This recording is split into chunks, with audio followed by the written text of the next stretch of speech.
So friends, welcome What If Kurama Decides Naruto is Not Safe from Villagers movie. But before we start, if you want more amazing stuff like this, then be sure to subscribe to our channel and like this video. Also, if possible, share this video with your friends. Now, without wasting any more time, let's begin the story.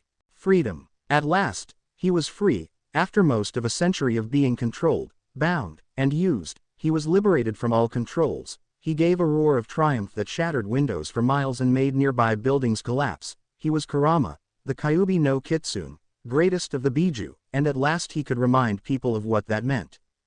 It had began so many decades ago when Madara Uchiha had summoned him against his will from his peaceful resting place hidden in the mountains of northwestern Fire Country and used those damnable Sharingan eyes to control him and use him to attack Hashirama Senju.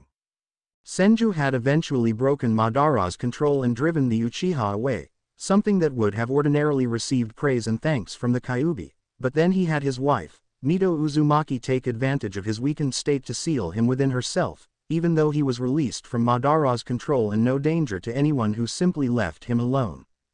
Why? Because he saw the Biju as just another tool to be controlled and used by ninja.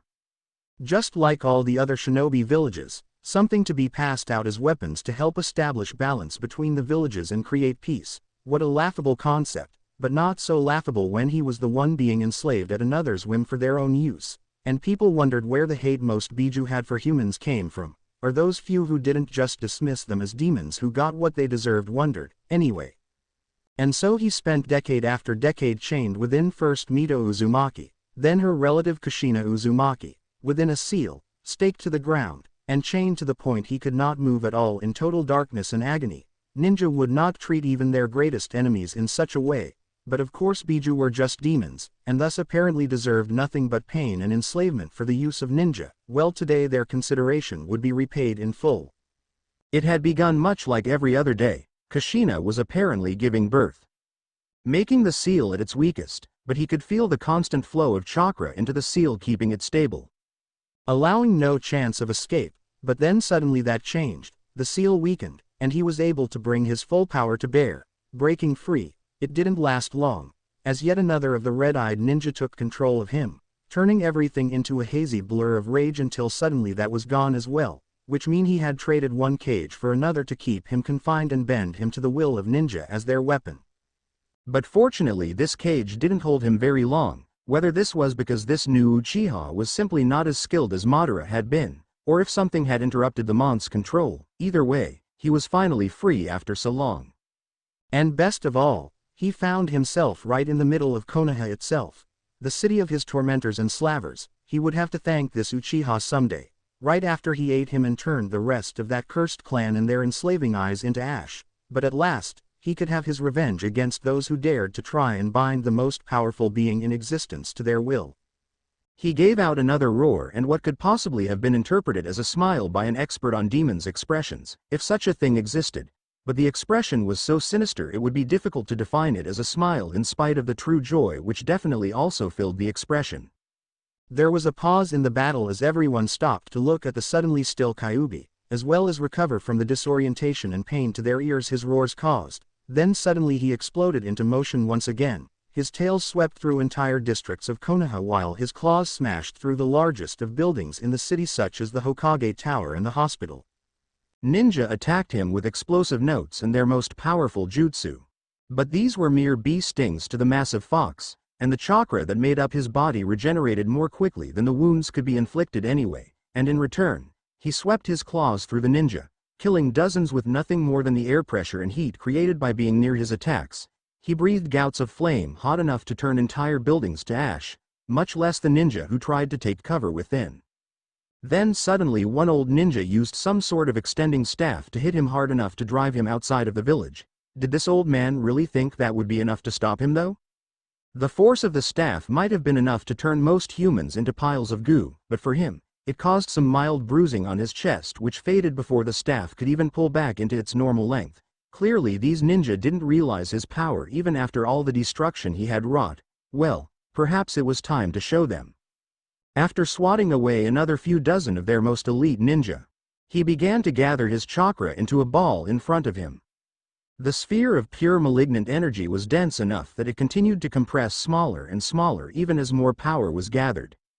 Much like a black hole, until a giant toad, of all things, dropped on top of him, but he would not be stopped, certainly not by a summons, especially not a toad, so he ate the ball, molding fire and lightning into it within his body to complete one of the most destructive techniques ever used. He almost smirked as he saw the fear in the tiny faces of the pathetic humans who saw their deaths and the destruction of their homes coming for them. And then he was elsewhere. There was no forewarning or even any feeling of movement. But it was too late to stop the technique, which was released with a massive explosion which unfortunately destroyed nothing but some forest and a small mountain.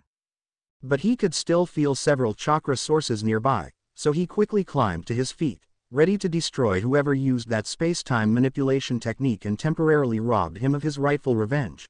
Perhaps if he hadn't been so consumed with his rage, or so disoriented by his sudden and unexpected teleportation, he would have noticed the approaching shining golden chains rushing towards him in time to avoid them. Certainly he knew what they were, having been bound by them for a decade in his latest seal inside of Kushina Uzumaki. These were the materialized chakra chains only possible with the most potent chakra rare members of the Uzumaki clan could produce. And as he struggled against them, he found that even in the physical world, they were strong enough to contain his might, for a time. At least, Kushina would tire soon, or possibly just die. Given the fluctuations he was sensing in her chakra, that would be something to celebrate, since she was one of those who had directly enslaved and tortured him for so long. And then he would be free once more to kill whoever this blonde man who was able to teleport him, and ultimately destroy the doomed village which tried to enslave him for so long. Very soon, he would have his revenge. Until then, he strained against the chains to put as much pressure on Kushina's chakra as possible, but he was content to wait a short while again. This time, he would not be denied. Minato Namikaze still gasped and panted with the effort of using the Flying Thunder God technique to carry such a huge chakra with him. Even along a comparatively short distance, his chakra was mostly depleted, and his beautiful wife Kushina coughed up blood as she struggled to contain the Kyuubi with her chakra chains. Then she spoke, "I am going to draw the Kyuubi with me to my death, then we can delay its revival. I'll be able to save all of you with what little chakra I have left." She smiled and looked down at their newborn child Naruto, who Minato held close. Minato paused and looked down at Naruto as well with a strange mix of sorrow and joy. "No, Kushina, preserve what little chakra you still have for a reunion with Naruto." Kushina gasped in shock, but he didn't give her a chance to respond as he continued. "I'll seal all of your remaining chakra inside Naruto. It will be part of an 8 trigrams seal. Together with my own remaining chakra, I will seal the Kyuubi within our son." "No, Minato," Kushina exclaimed, frantically shaking her head in denial while allowing tears to flow freely. "The 8 trigrams seal is powerful, and would be able to hold even the Kyuubi, but you aren't strong enough to pull it into the seal, and I can only use my chakra chains to pull the Kyuubi into myself, not into another. I am not sure that it's possible for anyone other than an Uzumaki to pull the full chakra of the Kyuubi even for a moment." Minato looked up at the massive demon, still struggling against Kushina's chains. "There are 2 ways that I could use to successfully seal the Kyuubi. I could use the dead demon-consuming seal to summon the Shinigami and have it take half of the Kyuubi's chakra, weakening it enough to seal the other half within Naruto, or I can open the 8 gates to give me the power to seal all of the Kyuubi within Naruto." Kushina gasped again and asked, "You can open the 8 gates?" Minato nodded as he looked away from the Kyuubi and met Kushina's eyes. "I learned recently in order to further improve my taijutsu and lessen my reliance on the Flying Thunder God technique. I never imagined I'd need to open all 8, but it will give me, for a short time, the power to pull even the Kyuubi into a seal, though it'll cost me my life. Both methods will kill me, actually, but I am prepared to die for Konoha. At least with the 8 gates, I won't be stuck fighting in the Shinigami's stomach for the rest of eternity, and we can be reunited in death." He smiled as he reached out to wipe away a tear from Kushina's cheek. "But why do you have to die at all? I'll just pull him back within my seal." "I am going to die anyway from the damage already done to me. Let me take the beast with me, and if it comes back once it gathers its chakra again in a few years, you can be prepared for him. Naruto needs his father to teach and protect him as he grows up, not the life of solitude and pain as a Jinchuriki without even his parents to comfort him." She shook her head in anger and denial, flinging her tears away from her cheeks. Minato dropped his head and sighed in pain at the situation. No, if you seal the power of the Kyuubi within you when you die, there won't be a Jinchuriki when it reemerges. That will upset the balance of power between the Biju and between the shinobi villages. Also, I believe that Naruto is the child of prophesy Jiraiya sensei spoke of. I can't explain why, but I am convinced it's true, and the masked man who attacked you earlier causing the release of the Kyuubi is a harbinger of disaster. I believe Naruto will be the one to stop him, but he'll need all the power of the Kyuubi in order to do so and live up to his destiny. Kushina continued to sob quietly before she finally looked up at Minato and Naruto. Are you sure? This is the only way. Also, I am not sure it's a good idea to seal the full power of the Kyuubi into Naruto, always before the Kyuubi was sealed when the Jinchuriki was old enough to be able to fight it and put it under our control long enough to get it behind the seal. Minato nodded and replied, it's dangerous, yes, but I am certain that my seal will be able to hold back the Kyuubi's power until Naruto is old enough to take control of it himself. Especially with the full power of the 8 gates supporting it, we must trust our son in this, and your chakra will be sealed in too, so you will be able to help him when the time comes to take control over the Kyuubi's chakra as a Jinchuriki. This is the only way that we will be able to provide Naruto with the power he needs to fulfill his destiny to bring hope and peace to this land. No, why must Naruto be sacrificed for this? Why must you die for this? For the sake of the village and the balance of power, our son must be sacrificed. I don't accept that. She coughed a little more blood as she gasped against the strain her body was being put through as well as the intensity of her argument. But Minato was calm in response as he said, to forsake one's nation and one's village is the same as forsaking one's child. Your own homeland was destroyed, so you of all people should know the harsh life that awaits those without a country. Besides, our family is the shinobi of Konoha. We will always fulfill our duty to our village, whether that duty is to die for our village and our son, or to grow strong to face the threats that will come against Konoha. Kushina merely stared at Minato and Naruto with tears streaming, but she seemed to accept his words. Finally, he looked down at Naruto in his arms with a smile as he continued, it's time now. He quickly summoned the ritual altar and set Naruto on it, ready to complete the sealing, then began to unlock the gates within his own body, each releasing greater and greater chakra which had been held back to prevent damage to his body previously. But as more and more gates were released, the chakra available to him and the strength of his body was increased vastly beyond what was previously possible. Yet, at the same time, he could already feel his muscles begin to tear, and his chakra coils straining against the sudden massive flow of energy. Finally, 7 gates were open, and he looked over at Kushina once again. I am sorry Kushina, I wish there was another way, but this is the only way. The only way to be sure Konoha and our son will have the power necessary. I hope that you can forgive me, but even if you can't, know that I love you. He reached out with one hand and gently cupped Kushina's cheek, giving a tender smile in spite of the torrents of chakra already beginning to tear his body apart. Everything good in my life came from you, including giving me our son, and we shall see Naruto once more when he's grown and ready to take full control over the Kyuubi's chakra. Kushina struggled to stand and take a stumbling step into Minato's arms as she responded, I know Minato, I am still not sure this is the best thing for Naruto, but I trust you with our son. If you are certain that he needs this power, I will accept it. Just please promise me that you will make sure the village sees him as the hero that protects them, and not as a monster as so many other villages look at Jinchuriki. Minato nodded as he held his wife close. I will. I won't last long after you, but I will make sure that Hiruzen understands, and he'll make sure that the rest of the village sees him as the hero he is. Kushina gave a faint smile as she briefly kissed Minato. I love you Minato, always. She then slowly pulled away and leaned down over Naruto to stroke his cheek. And I love you Naruto-chan, I'll see you again when you are all grown up, but know that I love you more than anything. There is so much more I wish I could say to you. I wish I could spend just a little more time with you. I know that we would have been so happy, but if I only have time to tell you one thing, it is that your mother loves you more than anything else in the entire world. She then nodded in Minato's direction.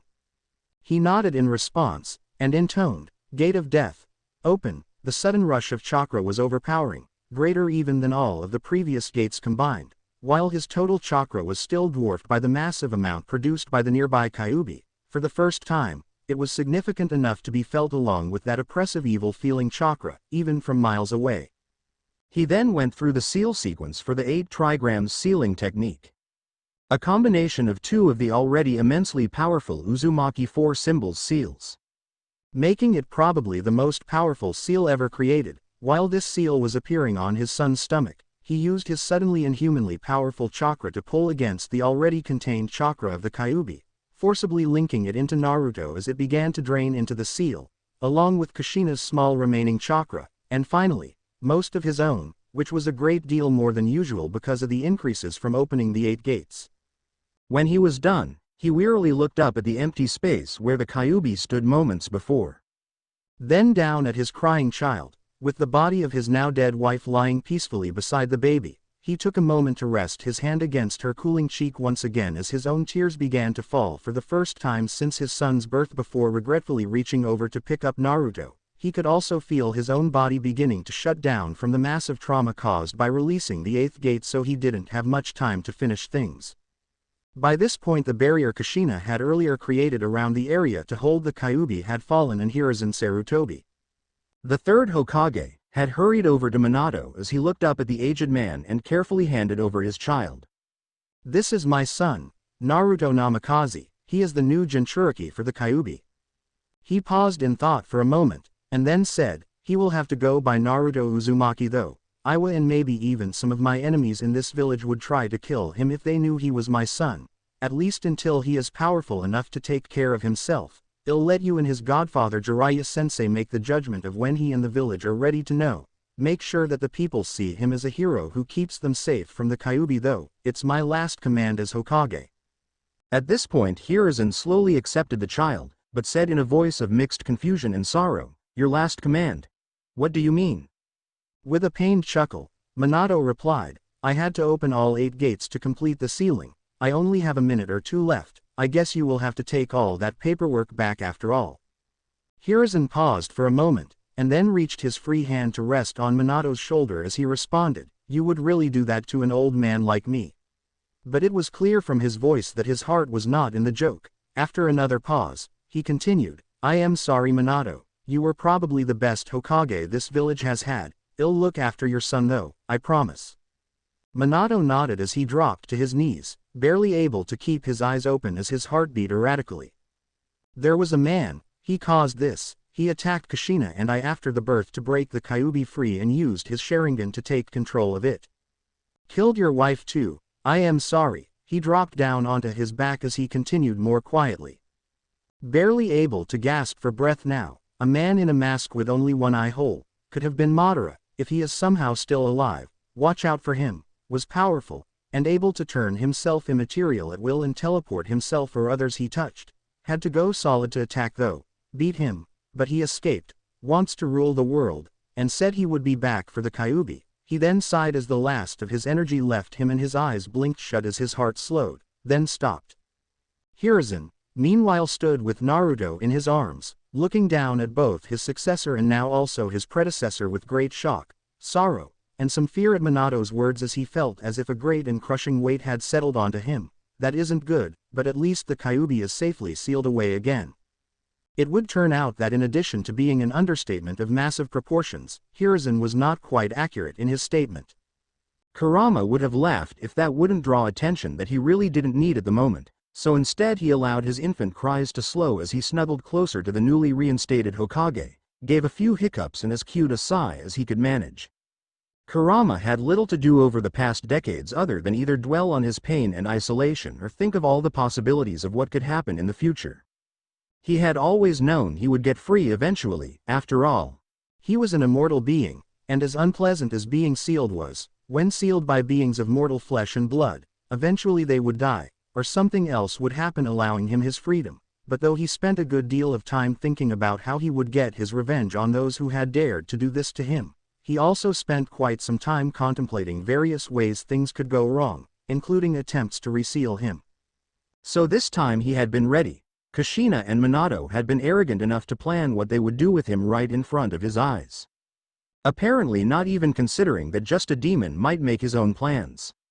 So he had decided upon the best method of dealing with it, which would be to take over the body of the child. he had not anticipated the releasing of the 8 gates, which had allowed a massively more powerful pull into the body, as well as a greatly enhanced seal. But even with all of that power, there was a brief moment as his mind brushed past the child's as he entered his body, with all of his chakra being pulled behind the seal. It was in that moment that he separated his mind from his chakra and attacked that mind with his own. He might not be able to use his chakra for such a task, but Minato had been the one to put them both in the same body, and he could put the pure willpower and determination of his ancient mind against little Naruto's. In another reality where Kurama's soul had just been ripped in half by the god of death, he probably wouldn't have been in a coherent enough state to make the attempt, but in this reality, the full intelligence, cunning, and rage of a centuries-old being met that of a confused infant less than an hour old whose only real concern at the moment was his hunger. The result was fairly predictable. Kurama had heard in some of his wanderings in the centuries before he was first sealed that the Yamanaka clan called it catastrophic mental collapse, and one of their jutsu attempted exactly what he had just done. It had seemed odd to him when he had heard of it though. Wouldn't all mental collapse be catastrophic? Regardless, it effectively killed the person, allowing their soul to leave the body normally, but left a fully functional and living body behind, at least as long as someone saw to the body's basic needs. But for his purposes, it meant he had a nice body to possess for as long as he needed it until he could remove the seal. Unfortunately, his plan had originally called for an immediate removal of the seal after his chakra stopped flowing through it and it sealed shut. Since his mind was separated from his chakra and outside the seal, he had predicted he would be able to just remove the seal at will as the current owner of the body in question, recombine with his chakra which was held behind the seal, and be free. It hadn't turned out like that. In fact, as soon as he had touched the seal deep within his subconscious, he had been blasted back, and felt truly agonizing pain. And coming from someone who had spent decades experiencing what it felt like to have over a dozen massive stakes driven through your body, but being unable to die within what must have been the most hellish seal humans could come up with. That was saying something. He supposed it could have been worse though, given that the seal apparently somehow recognized his mind as linked to his chakra and therefore not supposed to be able to touch the seal regardless of which side he came from. It could have sucked him into the seal to recombine with his chakra, leaving a mindless and soulless body with him stuck inside, but he supposed even a seal master of Minato's apparent level couldn't plan for everything. So clearly that option was out. Kurama considered just killing himself at the earliest opportunity, which generally speaking released the Biju from a Jinchuriki to eventually reform later from what he had heard.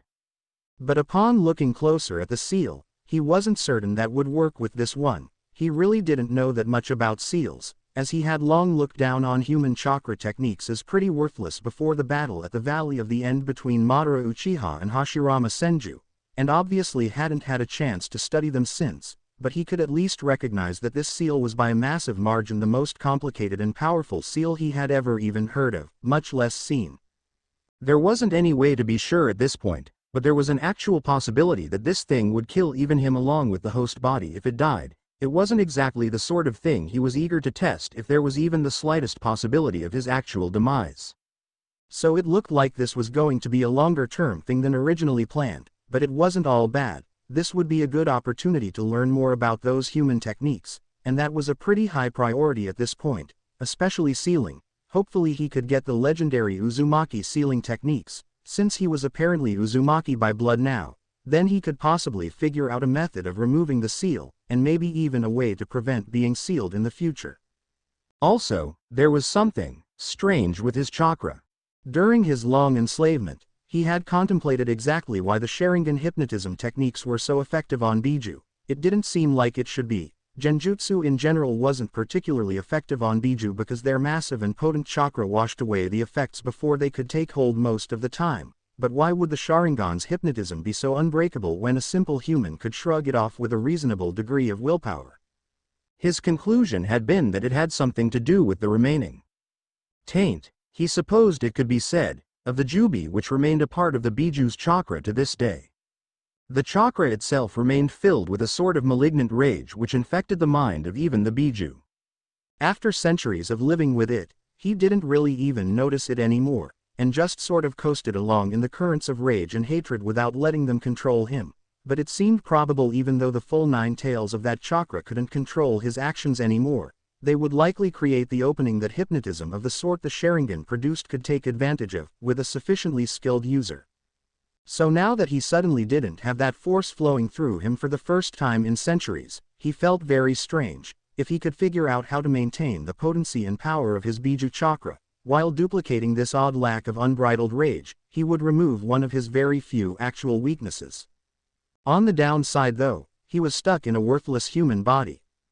Especially worthless as a baby, and he didn't care what the stupidly optimistic Minato thought. There was no way that most people were going to see him as a hero. Even if they did mistakenly believe that he wasn't really the Kyuubi, which he doubted many would, Kurama had far too much experience with the natural desire humans had to blame anyone else for their misfortune and hate all that is different to believe they wouldn't treat him like the lowest trash. The Hokage seemed like he was convinced Kurama was completely trapped behind the seal though, so as long as he played his role well, he should be protected from significant bodily harm, at least, and what did he care if the stupid humans tried to isolate or insult him? He also did seem to still have a tiny trickle of his Biju chakra, also known as Yuki, leaking through the seal and into his chakra system. That would be very beneficial, and it seemed likely that the trickle would slowly increase as the years passed. Currently it was too little to do much with, but it was still his chakra, the same chakra that had effectively been his body for centuries, so he had full control over it, small as it was, and it was just enough to channel into his useful Uzumaki genes to further improve that potent life force bloodline Uzumaki's had and give him significantly further improved regeneration. It was also enough to force build-ups and then flood his chakra coils regularly, constantly forcing them to grow to highly abnormal levels for his age. By the time he reached adulthood, if he stayed in this body that long, he would have chakra reserves dozens of times larger than even the most powerful of Kages without even touching his Yuki. If he kept up consciously using this method, even other Jinchuriki wouldn't have nearly the chakra reserves he should be able to manage, since their Yuki was just a constant trickle they had no fine control over to improve and optimize the process of stretching his chakra coils and concentrating his human chakra. Additionally, it was enough Yuki to channel to his ears, nose, or eyes to give him the incredible senses he had once enjoyed. Though it would probably turn his eyes red and slitted while he maintained the flow of chakra. So that wasn't something he should do around others. It was the greatest benefit though, as it provided eyes that much like the Sharingan that would pick up every detail perfectly, see chakra, and process information much more quickly, making it seem like things moved in slow motion. Unfortunately his eyes lacked the predictive ability, copying ability, and hypnotism ability of the Sharingan. Still, they would come in quite useful if he could find a way to cover them up. Perhaps eventually a genjutsu or just sunglasses would work. He would have to do some experiments later for the best ways to handle it. He would also have to work with his natural sensor abilities. He had always been a naturally talented sensor, as all Biju were to some extent, given their natural connection with the nature energies around them, but he had never really bothered to develop the ability much. When he had a body that couldn't be killed and could absorb any damage an ambush might give, there hadn't seemed to be much point. Now that was certainly no longer the case, so the importance of always knowing where people were around him, or if someone was preparing a jutsu to use against him, was greatly increased. So he should have plenty to do until he could get someone to start training him in ninja techniques. But for now he settled down, determined to make sure never to slip in his act. He would act the human Jinchuriki 100% of the time without fail.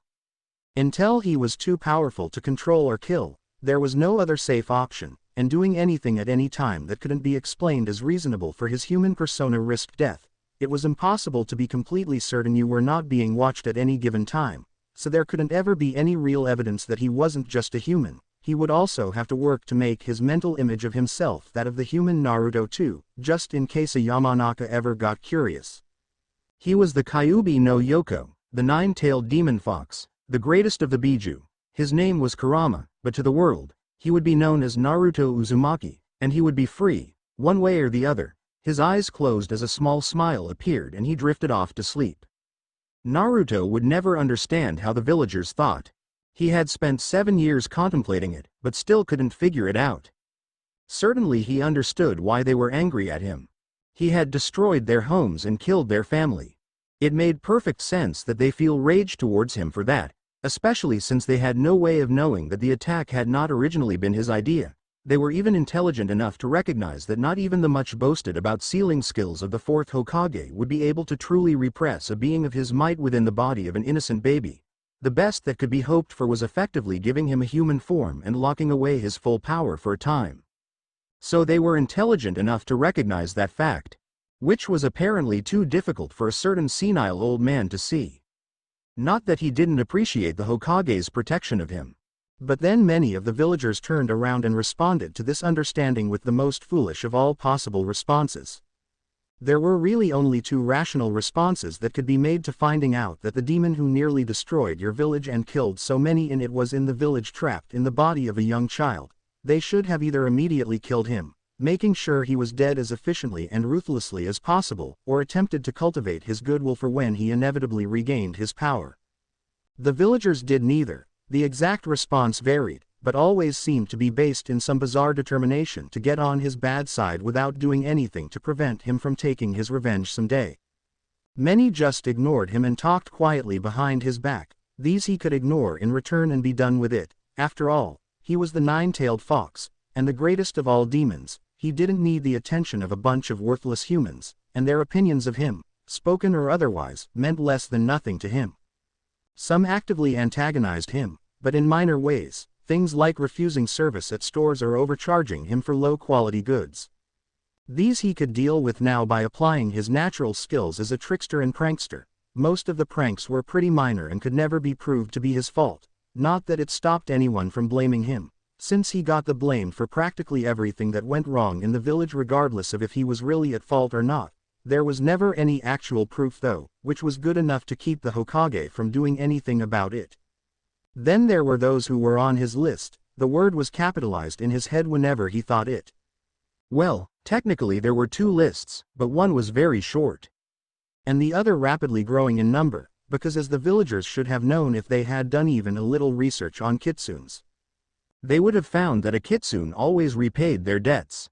That meant that those like the Hokage and a very few others who had protected him and treated him well would have their generosity, misguided thought it might be, repaid someday. It equally meant that a kitsune would always see vengeance done for slights against him. Kitsunes were beings of fire and lightning, and their anger could burn for longer than this pitiful village would exist. As the greatest of kitsunes, he had a reputation to uphold, if nothing else. Of course some of the natural-born kitsunes protested that he wasn't really a kitsune. Not having a true physical body and all, but to him. That was an inane argument, since the sage of the six paths could create anything out of nothing, and he had based his creation on a kitsune. He had a kitsune's natural appearance, instincts, and abilities. What did it matter that he was technically a being made out of the materialized chakra of the Jubi? That just made him the most powerful of the kitsune, and their natural leader, regardless of some disagreements. Certainly it didn't mean he ignored kitsune laws and traditions. Not that as he skidded around a corner and took off into a sprint once again to escape the small mob chasing him was the right time to really be contemplating this. Or any sort of contemplation, really, especially when the mob in question was waving around clubs, torches and, yes, that was actually a pitchfork. Now most people in such a situation wouldn't have a chance to really take in details like that, but even apart from the humor such a thing would bring if he wasn't the target of the mob, it was important that he memorize every face in this crowd. He made equally certain to memorize every chakra signature. Because he had just reached a dead end, and there would come a reckoning someday for the savage beating that was sure to follow. Those who just watched and jeered would be pranked with the more savage variety, the sort that caused humiliation of the level to which the person would be afraid to leave their house for weeks, the kind that ruined social standing and made everyone lose all respect for them, but at least left them alive and with all their limbs still attached.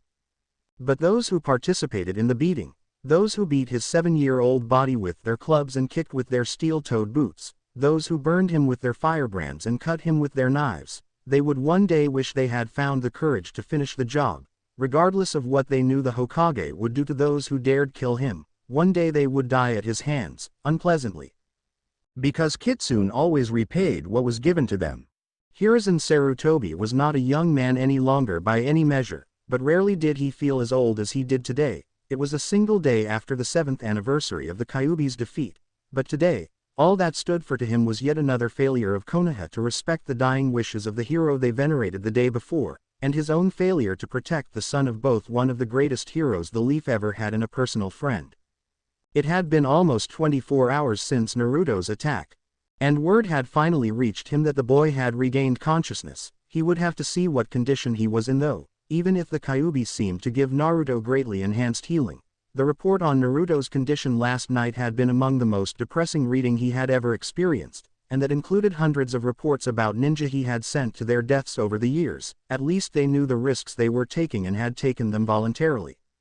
He nodded firmly towards the Anbu stationed outside of Naruto's hospital room, a necessity to prevent any accidents from the hospital staff. He then had to repress a burst of killing intent in reaction to the glare a passing nurse gave towards the doorway to Naruto's room. If her expression was anything to go by, she would be first in line to arrange an accident for Naruto if she were able. He truly could not understand how a woman could bow and give a respectful smile to him one moment, then turn her head a few degrees to give a glare in direct contradiction to his instructions for Naruto's treatment the next. How could someone truly respect the Hokage, but ignore not only his commands, but the last command of the Hokage who posthumously received the most respect? So Naruto is awake now? Sarutobi asked the unmoving Anbu, dismissing the useless question from his mind. The man quickly and respectfully responded, "Yes, Hokage-sama, the boy woke up about an hour ago." "Has he?" Sarutobi trailed off, not quite sure how to ask, but finally just said anything about what happened. The Anbu shook his head and replied, "Nothing about what happened. He asked to see you, and asked how long he would have to stay in the hospital this time, but didn't say anything else." Sarutobi sighed dejectedly. The fact that a 7-year-old would immediately be asking how long he would be hospitalized this time upon recovering consciousness was just a further depressing thought. How could the villagers look at that innocent little child and see only the fox? At least most of the ninja, who knew at least a little of how sealing functioned were, for the most part, willing to accept his word that the seal kept the fox contained within Naruto and was not Naruto himself.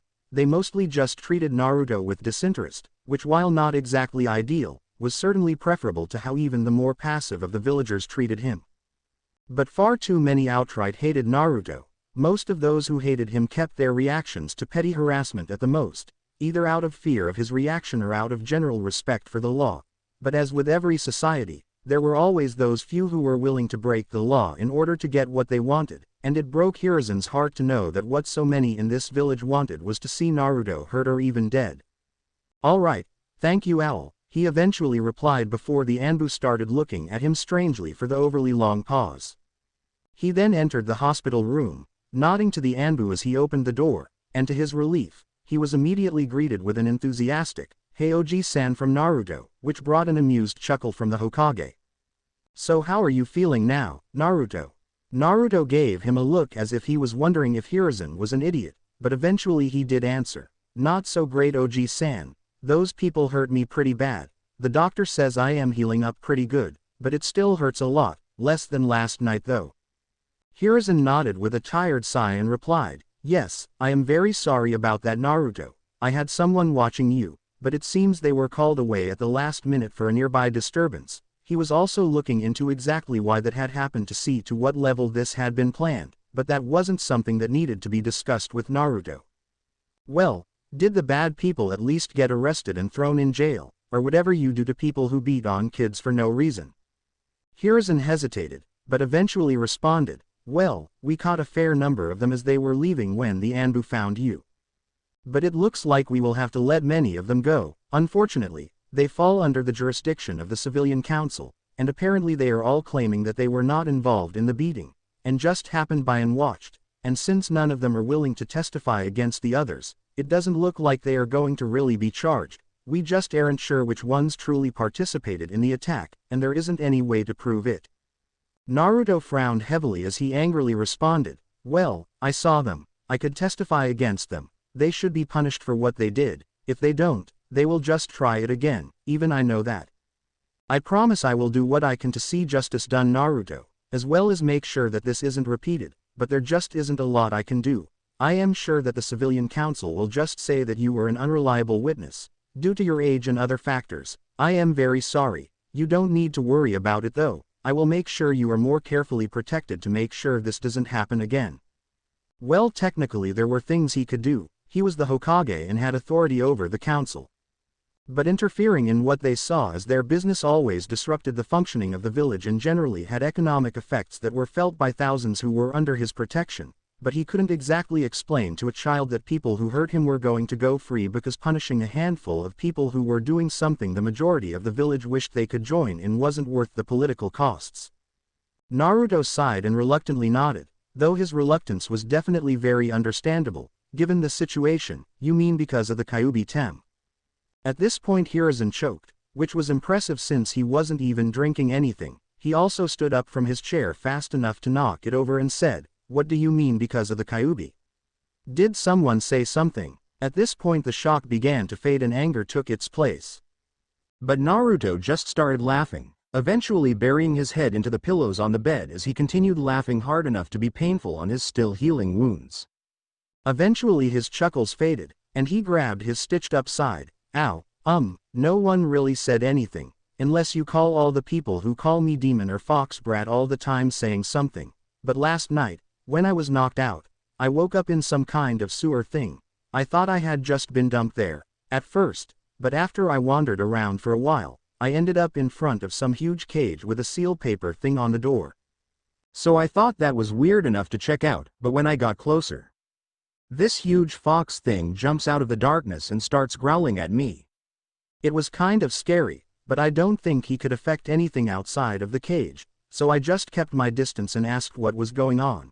It took a little while because that bastard liked to spend more time threatening me than telling me what was happening, but he eventually told me about how he got sealed into me, causing all the crap I've gone through in my life. At this point, he looked a combination of extremely annoyed and a little angry. Why didn't you tell me though, Gigi? You always said you didn't know why all the people hated me. Hiruzen slowly straightened his chair and dropped down onto it, trying to get over his shock at this sudden and unexpected revelation. So you actually talked to it?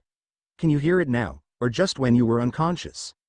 Yeah, I talked to it when I was knocked out, but I haven't heard anything since. I don't really know how I got down there into the sewer thing anyway. Maybe I have to be knocked out for it to work. Whatever. Anyway, why did you lie to me? Hiruzen looked down at his lap in shame at this. It was one of the many things about Naruto's situation that he had always felt bad about. But there hadn't really been any better way to handle things. I am sorry, Naruto. I wanted to tell you the truth, but you are still very young. I wanted you to be able to have as normal a childhood as possible.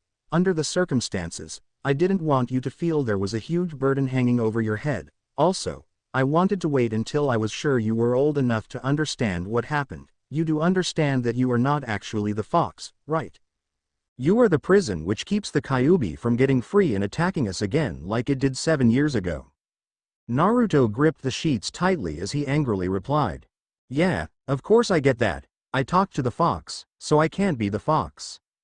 I saw the bars of his cage. For that matter, I don't really understand all that sealing stuff for how you can put a mountain-sized fox inside my stomach.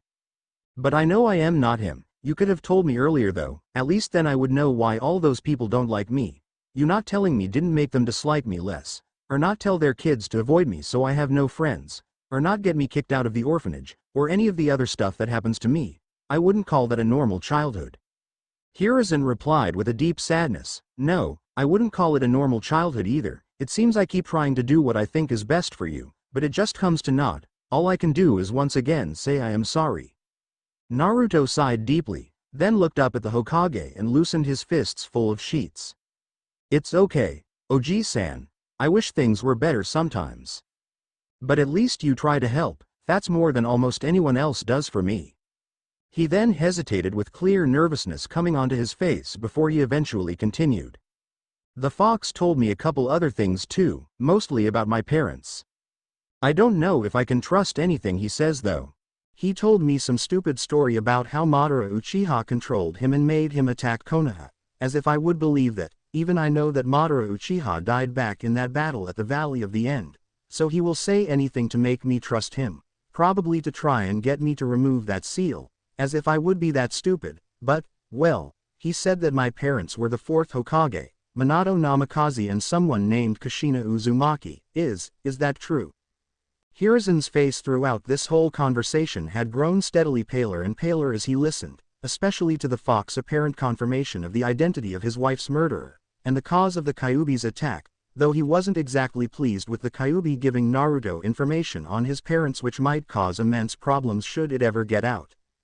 But he couldn't lie again, not tonight. Yes, actually that is true. I am sorry once again that I didn't tell you before, but please understand that you can't tell anyone about who your parents were. Especially the identity of your father. I know this might be difficult for you. Especially as I know people will sometimes insult your parentage. Not knowing the truth, but your father had many enemies, enemies who would want to kill any child of his if they knew of your existence, and some of these enemies could very possibly make that happen. No matter how well we try and defend you. He decided not to address the issue of Madara with Naruto. There was no good reason to make him trust the Kyuubi more by suggesting that the creature might have been telling the truth. Nothing good could come from that. Naruto nodded slowly, staring down at his clenched fists on top of his bed sheets. When he finally responded, his voice cracked slightly with barely repressed tears, but the boy just cleared his throat and blinked a few times as he answered, "Yeah, I understand. I would still like to know more about them. Even if I can't tell anyone." He gave a hopeful look directed to the Hokage at these words. "Of course, Naruto, I would be glad to tell you more about them. I am a bit relieved that you know now so that I can tell you more. I know that I always told you that your parents were heroes and that they loved you with all of their heart. But I am sure it was difficult to believe that when I couldn't tell you anything about them or why they were not here for you. But I spoke with your parents about you many times before you were born. There was nothing in this world they were looking forward more than seeing you born, and nothing they loved more either." He gave a kind smile as he rested his hand on Naruto's shoulder, trying to be as reassuring as possible. Naruto now had tears running from his eyes and gave a sniffle as he tried to scrub away his tears with the back of his hand and look up at the Hokage again. "But if they loved me so much, why'd they put the Kyuubi in me? Why make my life so painful and difficult? Why would they do that to someone they loved so much?" At this Hiruzen's eyes became wet as well and he leaned down to give Naruto a comforting embrace, which he clung to almost desperately. "Oh Naruto, I know it has been hard. But Minato and Kushina never wanted that for you. Minato's last order as Hokage was that you be seen as a hero for the burden you bear. For what you protect us all from." The villagers were just too set in their hatred and mistaken beliefs to listen. But if there was any other way of dealing with the Kyuubi, I am sure they would have taken it. But someone had to be the host or all of Konoha and everyone in it would have been destroyed. And how can a Hokage ask another family to give up their child for something that they will not do? But they did love you. They wanted the best for you. I know that isn't what life has delivered, but they did the best they could for you. And I know that if you keep trying, things will get better." Naruto slowly nodded, and took a few minutes of comfort in Hiruzen's embrace before pulling back and saying, "I think I understand Oji-san. I still wish they had picked another child though, someone with parents who could have protected and loved them despite this burden, but I guess being Hokage isn't as easy as I thought it would be." Now with more strength and enthusiasm, the young boy continued, "Well, that's okay. I'll just have to prove them all wrong. Now that I know why they all dislike me so much, I know I just have to show them all that I am not the Kyuubi. I am Naruto Uzumaki, and I'll be the greatest Hokage ever, even better than my father. Then everyone will see me as a hero like the fourth, like my father wanted. I believe you will Naruto. Your father first said he was going to be Hokage at about your age, and he did it. You have that same determination and will of fire. You can do it too, if you are willing to work hard for your goal." Hiruzen gave the child a bright smile, glad that Naruto was bouncing back so quickly from such huge revelations. Naruto grinned widely in response, "Yeah, I know, oh. And the fox said I should ask you about something else too. He said I should get any clan or family scrolls for the Namikaze and Uzumaki to study. He said he didn't know much about my dad, other than that he could apparently summon massive toads and teleport, but that the Uzumaki were famous for their fuinjutsu and kenjutsu, and he said that if he had to be trapped in a container, he refused for it to be a weak container, so he wanted me go start training in those. He also said I should see if you had some kind of legendary swords of the Uzumaki clan, the Kitoshio, or something like that. I hate following the advice of that stupid fox, but that does sound kind of awesome. Naruto was clearly very excited about the prospect of secret clan scrolls and awesome legendary swords at this point. Hiruzen laughed and replied, "Well, I do have the Uzumaki scrolls. Your father never really wrote much about his techniques, and he wasn't from an actual clan, but at least you can have what is left of your mother's legacy, since you know about her anyway. A lot of it will be fairly advanced though, so it will probably be a while before you are able to understand it. Why don't we set it up so you can come by the Sarutobi compound to read the scrolls or practice them whenever you want? Your apartment isn't the most secure place in the village, and I would hate for those scrolls to be damaged or lost." It was probably best not to directly refer to the fact that his apartment was broken into and trashed occasionally. The boy was finally in a better mood now, and there was no point in ruining it so quickly. As for the swords, well, your mother was fairly well known for wielding one of them. An O-katana called the Kurushio, while she wasn't as famous as your father. She was a well-known A-rank ninja, and had the highest number of kills for a Konoha Kunoichi during the Third Shinobi World War. It's probably best not to link you too closely to her either unless necessary for a while though. Besides, that sword would be a little big for you at this point. How about you take the wakizashi of the pair, the Maharushio? It would fit you better for now, and you could at least practice both of the Uzumaki Kenjutsu styles with it. Naruto frowned in confusion. What do you mean by both styles? Well, as you said, the Uzumaki clan head's blades are somewhat legendary. And like many of the legendary blades in this world, they are more than just well-crafted swords. They were created in the early days of the clan by an incredibly skilled smith and seal master out of pure chakra-conducting metal. The O-katana, the Kurushio, is a long blade that ripples with red carved seals all along it. While the Maharushio has blue seals, but these seals do several things in addition to giving a unique appearance. First, they make the blades almost impossible to damage. They never have to be sharpened, and they will never break. This also allowed the smith who created them to give them an edge which would be impossible, or at least impractical for any other blade, but because they cannot chip or break, he was able to give them a blade as sharp as it was possible for the smith to get them. In fact, they are thought to be the naturally sharpest blades in existence. Only the Kiba blades are said to surpass their cutting power, and that is only because they naturally channel lightning chakra. Naruto gasped at this and nodded along enthusiastically. And secondly, the seals allow the blades to bond with someone of Uzumaki blood, and allow that person to call the blades to their hand at a moment's notice. Though the further the blades are from the wielder, the more chakra and time it takes for them to appear, so you would still carry them with you, but this ability gave birth to two separate sword styles using these weapons. First, the Uzumaki Oshinagasu style, which is a very defensive style using the wakizashi. It uses almost no attacks, but just blocks and counters, forcing the enemy to circle the user, looking for openings that never appear, while allowing for quick counter-attacks that take advantage of the shorter length of the wakizashi. It is also a good style for defending against large numbers of less skilled enemies. Second, there is the Uzumaki Taguru style, which is a very aggressive style using the O-katana that relies on constantly pressing the opponent, circling them and forcing them off balance. This was the style your mother mastered and almost exclusively used. But because of the ability to summon the swords to your hands in an instant, true masters of the style would do things like throw or drop the blade they were using and call the other to their hands, instantly shifting styles and blade type to keep their enemy off balance and confused. It was a very complicated but effective and strong style of Kenjutsu if someone was sufficiently skilled with both styles and both blades. But for now, how about you practice with the wakizashi, and when you are big enough and skilled enough, I will give you the O-katana to bond with as well. How does that sound? Naruto grinned almost manically and responded with a voice full of excitement, "That sounds awesome. I promise I will get really good with them. I won't let my ancestors down. You will be handing over the second sword in no time." Hiruzen smiled with amusement. He was glad that as horrible as this whole situation had started, maybe some good would come out of it. He was also still a little nervous that Naruto would blurt out his parentage at some point, but he seemed to understand the importance of keeping that secret, and now that he knew, this was a way to help Naruto reach his potential that not even the biased civilian council could possibly object to, even if they did find out. But there was still one more shock waiting for him from Naruto. "Oh, by the way Gigi, I have thought about it, and I want to drop out of the academy," the boy blurted out without ceremony. Hiruzen's jaw dropped open as he stared at the boy in shock as he sputtered at the child, "Wait, what? But don't you want to be the Hokage?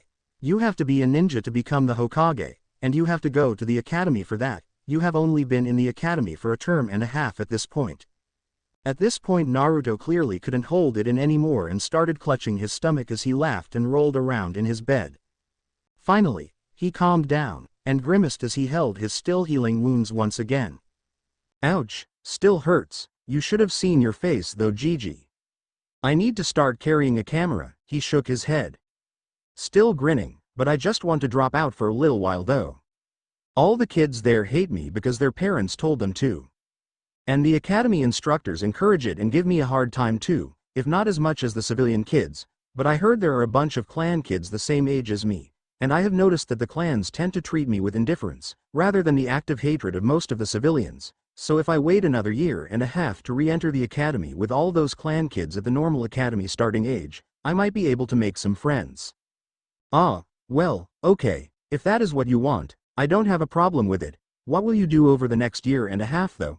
He did frown slightly at the thought though. Every time he heard more about Naruto's life, it pained him and emphasized his own failure to protect the boy, especially when Naruto said it in such a casual way, as if that was just the way life was, and it was normal for him to have to try and find a way around it to even have a single friend. Naruto grinned happily and replied, "Oh, there's lots to do. I can study those Uzumaki scrolls, and get really good with that sword you are going to give me. And maybe start learning some of that sealing stuff. It sounds pretty interesting. Anything that can lock up something massive like the Kyuubi inside someone's stomach has got to be pretty awesome. Also, we unlocked our chakra last term and have been working on the transformation jutsu this term. If I can get really good with that, I can just walk around looking like someone else and be treated like a normal person most of the time. I can go into stores and get charged normal prices for actually high-quality stuff, and not get thrown out. By the time I go back to the academy, I will be way ahead of everyone and can show them how awesome I am." Hiruzen chuckled as he responded, "I am sure you will, Naruto. If that is all though, I am afraid I do have to be going now. I am not sure I can handle any more shocks either for that matter. When you are released from the hospital, come by my office and I can set you up to be allowed entrance into the Sarutobi compound, as well as giving you a study and some training space to look at and practice with your clan scrolls. No one else is using that space much anyway these days." Naruto grinned widely. "Nah, that's it for now, thanks for all this, Oji-san." His grin then did mostly fade and a pensive look came over his face. "Do you have any pictures of my parents you could get for me when I come over though? And maybe you could tell me some stories about them when you get a chance. I would like to know more about them, more than just what is in the history books, anyway." "Of course, Naruto, I would be glad to." Naruto's happy Jin was restored at this point as he thanked Hiruzen again and waved goodbye as he took his leave. Hiruzen shook his head in amazement at Naruto as he walked out of the room. Nodding to the owl Anbu as he left, that boy truly was amazing.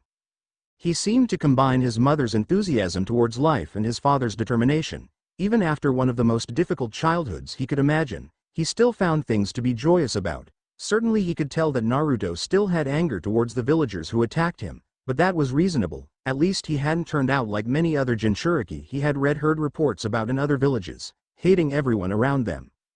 And as much as he hated to admit it, Naruto's idea of mastering the transformation jutsu was a good one. He probably wouldn't get good enough with it to fool ninja.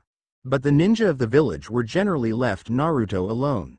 Most had at least a little understanding of sealing, and so better understood that Naruto was the prison of the Kyuubi, not the Kyuubi itself, and the rest at least knew how to follow orders and wouldn't hurt someone under the Hokage's protection, and even an academy-level henge would be enough to avoid notice from the civilians who caused most of Naruto's problems. So while he was sure this wouldn't fix everything in Naruto's life, hopefully at least further attacks like the one of last night could be avoided.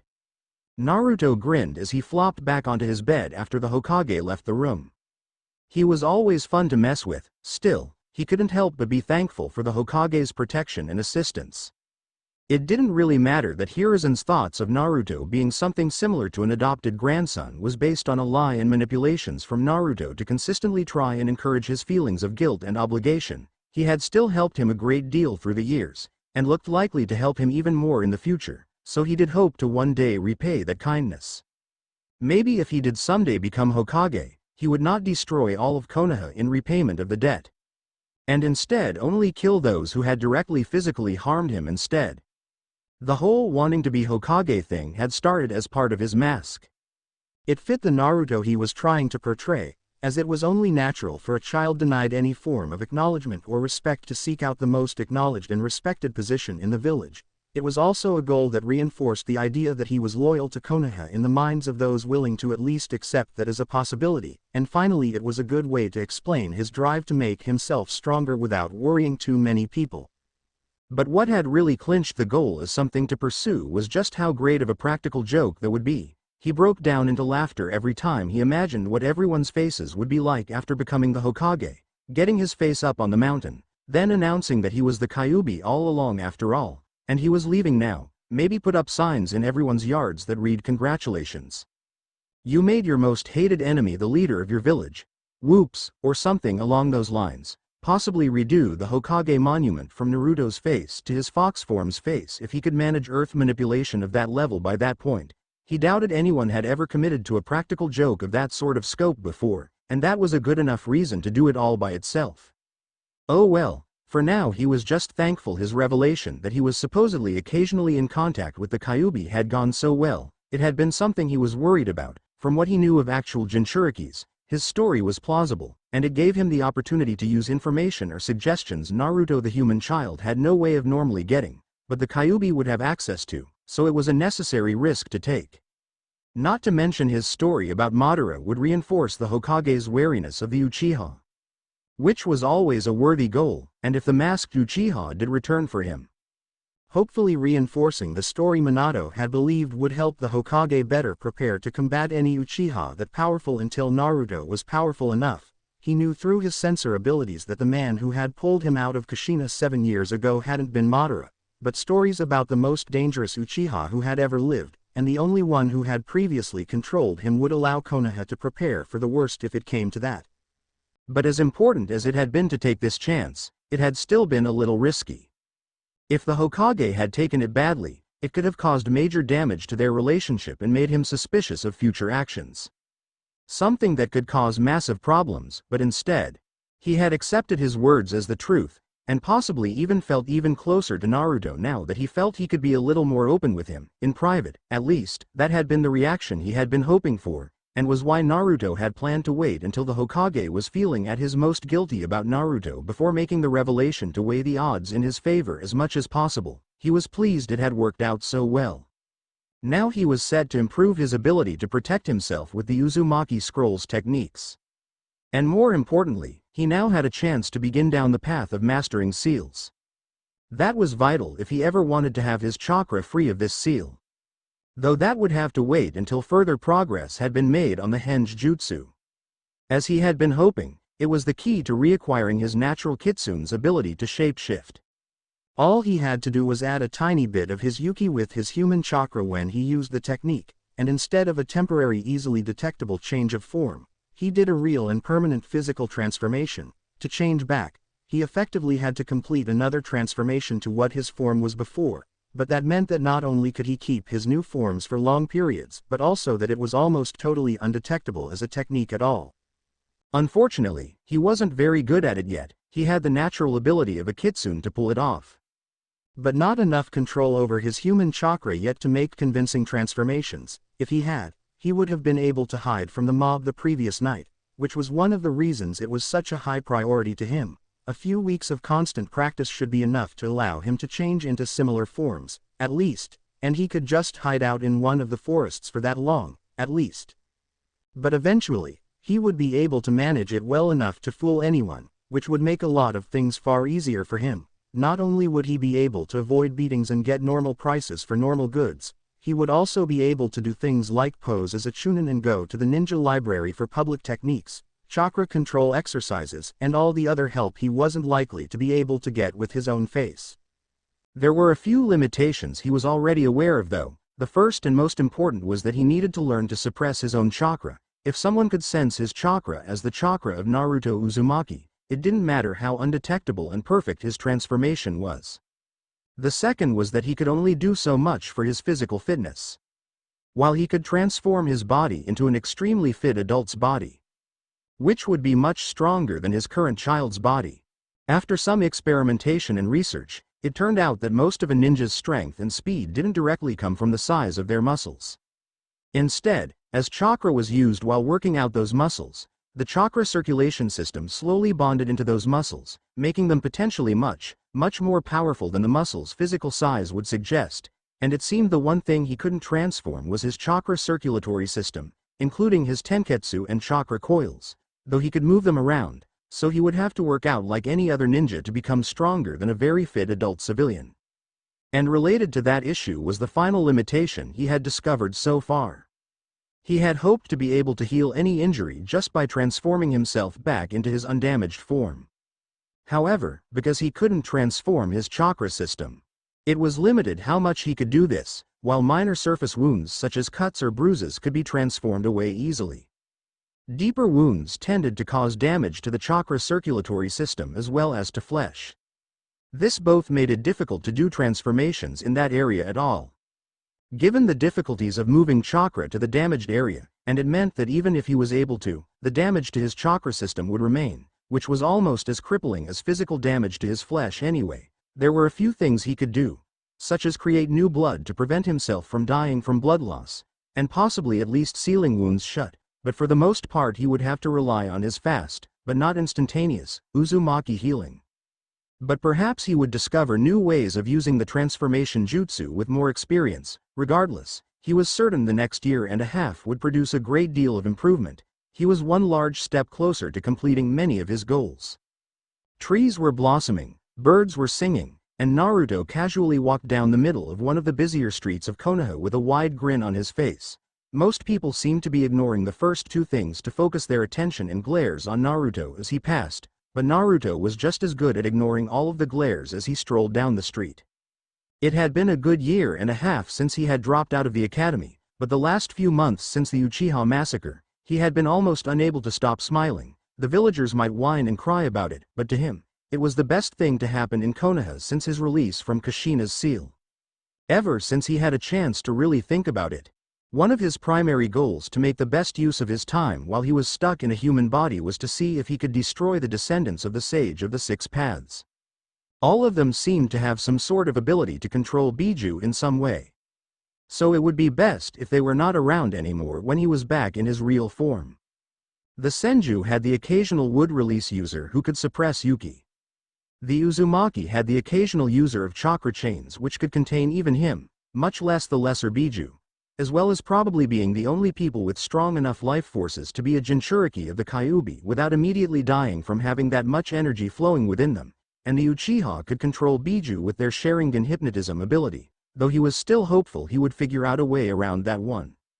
He felt a little bad about it at times, since the Sage of the Six Paths was the only truly honorable and trustworthy human he had ever met and the only human he had ever considered family. So it sometimes seemed in bad taste to be planning to make sure that all the lines of his descendants ended, but it wasn't his fault that they had all ended up as honorable as a bunch of thieving whores. The Uchiha had always been like that, but it seemed a more recent development for the Senju and Uzumaki. The sage would have been sickened though, he was sure. All three branches of his descendants had taken the power the genetics being descended from the sage gave them, and turned it to enslaving the sage's true children into more powerful weapons for their wars. It was so completely opposed to everything the sage ever wished for his children that Naruto didn't feel particularly bad about planning to wipe out those most despicable of clans. And even without his involvement at all, it seemed like all the various lines of the Sage of the Six Paths were dying off on their own. First, the Uzumaki were mostly destroyed during the Second Shinobi World War. As far as he was aware, this body was the last Uzumaki in existence. So all he had to do was make sure not to have children. Though he planned on doing a more thorough search for possible other scattered survivors once he could more freely leave the village. Tsunade was all that remained of the Senju, and as she neither had the wood release bloodline, nor was young enough to bear children anymore, that line was effectively already extinct, and now the Uchiha were suddenly reduced from one of the most numerous clans in the village to just 3 members, 2 of which were now missing nins. So he could even eventually kill them openly and legally once he figured out who the masked Uchiha was and tracked that man and Itachi down, and he could probably arrange an accident or sterilization of Sasuke at some point. So hearing that one of their own had done most of his work for him had made his past several months, he was tempted to just sterilize this Itachi and let him live for his service. Even if he was Uchiha, he had plenty of time to consider it though, since he wasn't remotely ready to face an enemy of that level. His training had gone well over the past year and a half, but not that well. Still, he was well on the way along the path he wished to take. Not that he had any advanced jutsu or anything like that at this point. But he believed that a strong foundation would help more down the road than trying to rush for awesome jutsu or something similar like a normal 8-year-old would. So he had spent the past year and a half working on creating that strong foundation for future shinobi skills. Mostly this had consisted of physical training, practicing with his sword, studying the Uzumaki styles, and as many chakra control exercises as he could find, which was a fair number once he started raiding the Chunin library under his henge. He wanted to improve his chakra suppression abilities a lot more before he tried for the Jonin or Anbu libraries, or any of the clan libraries, which were far better guarded, since unlike the Genin or Chunin library, they contained techniques unique to Konoha, and for his purposes the Chunin library was fine so far. Currently he had mastered water walking to the point he could fight on water and was working on river walking, which was pretty much the same thing except you attempted to water walk in the middle of river rapids, causing constant rapid shifts in the currents and density of the water around you, and therefore requiring much greater chakra control. He also had come across 2 very useful training seals in the Uzumaki sealing scrolls, though it had only been in the past couple months that he had become skilled enough with seals to safely place them on himself.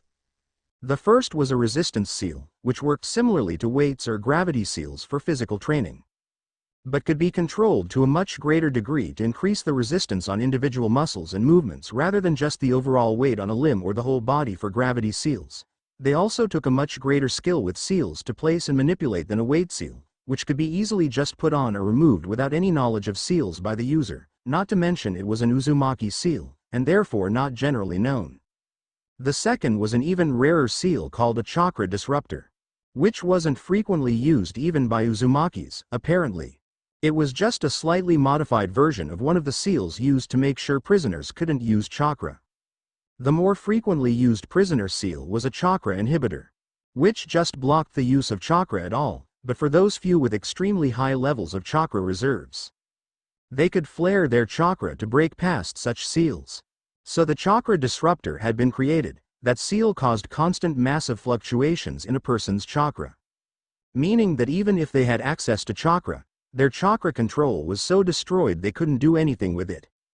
However, an Uzumaki had taken this idea to create a similar seal that was adjustable to how much the person's chakra was fluctuated, so at low levels, it was possible to slowly improve your control even with these fluctuations until you had an instinctive control over your chakra and could still use it even with the constant shifts, at which point you could increase the fluctuations slightly.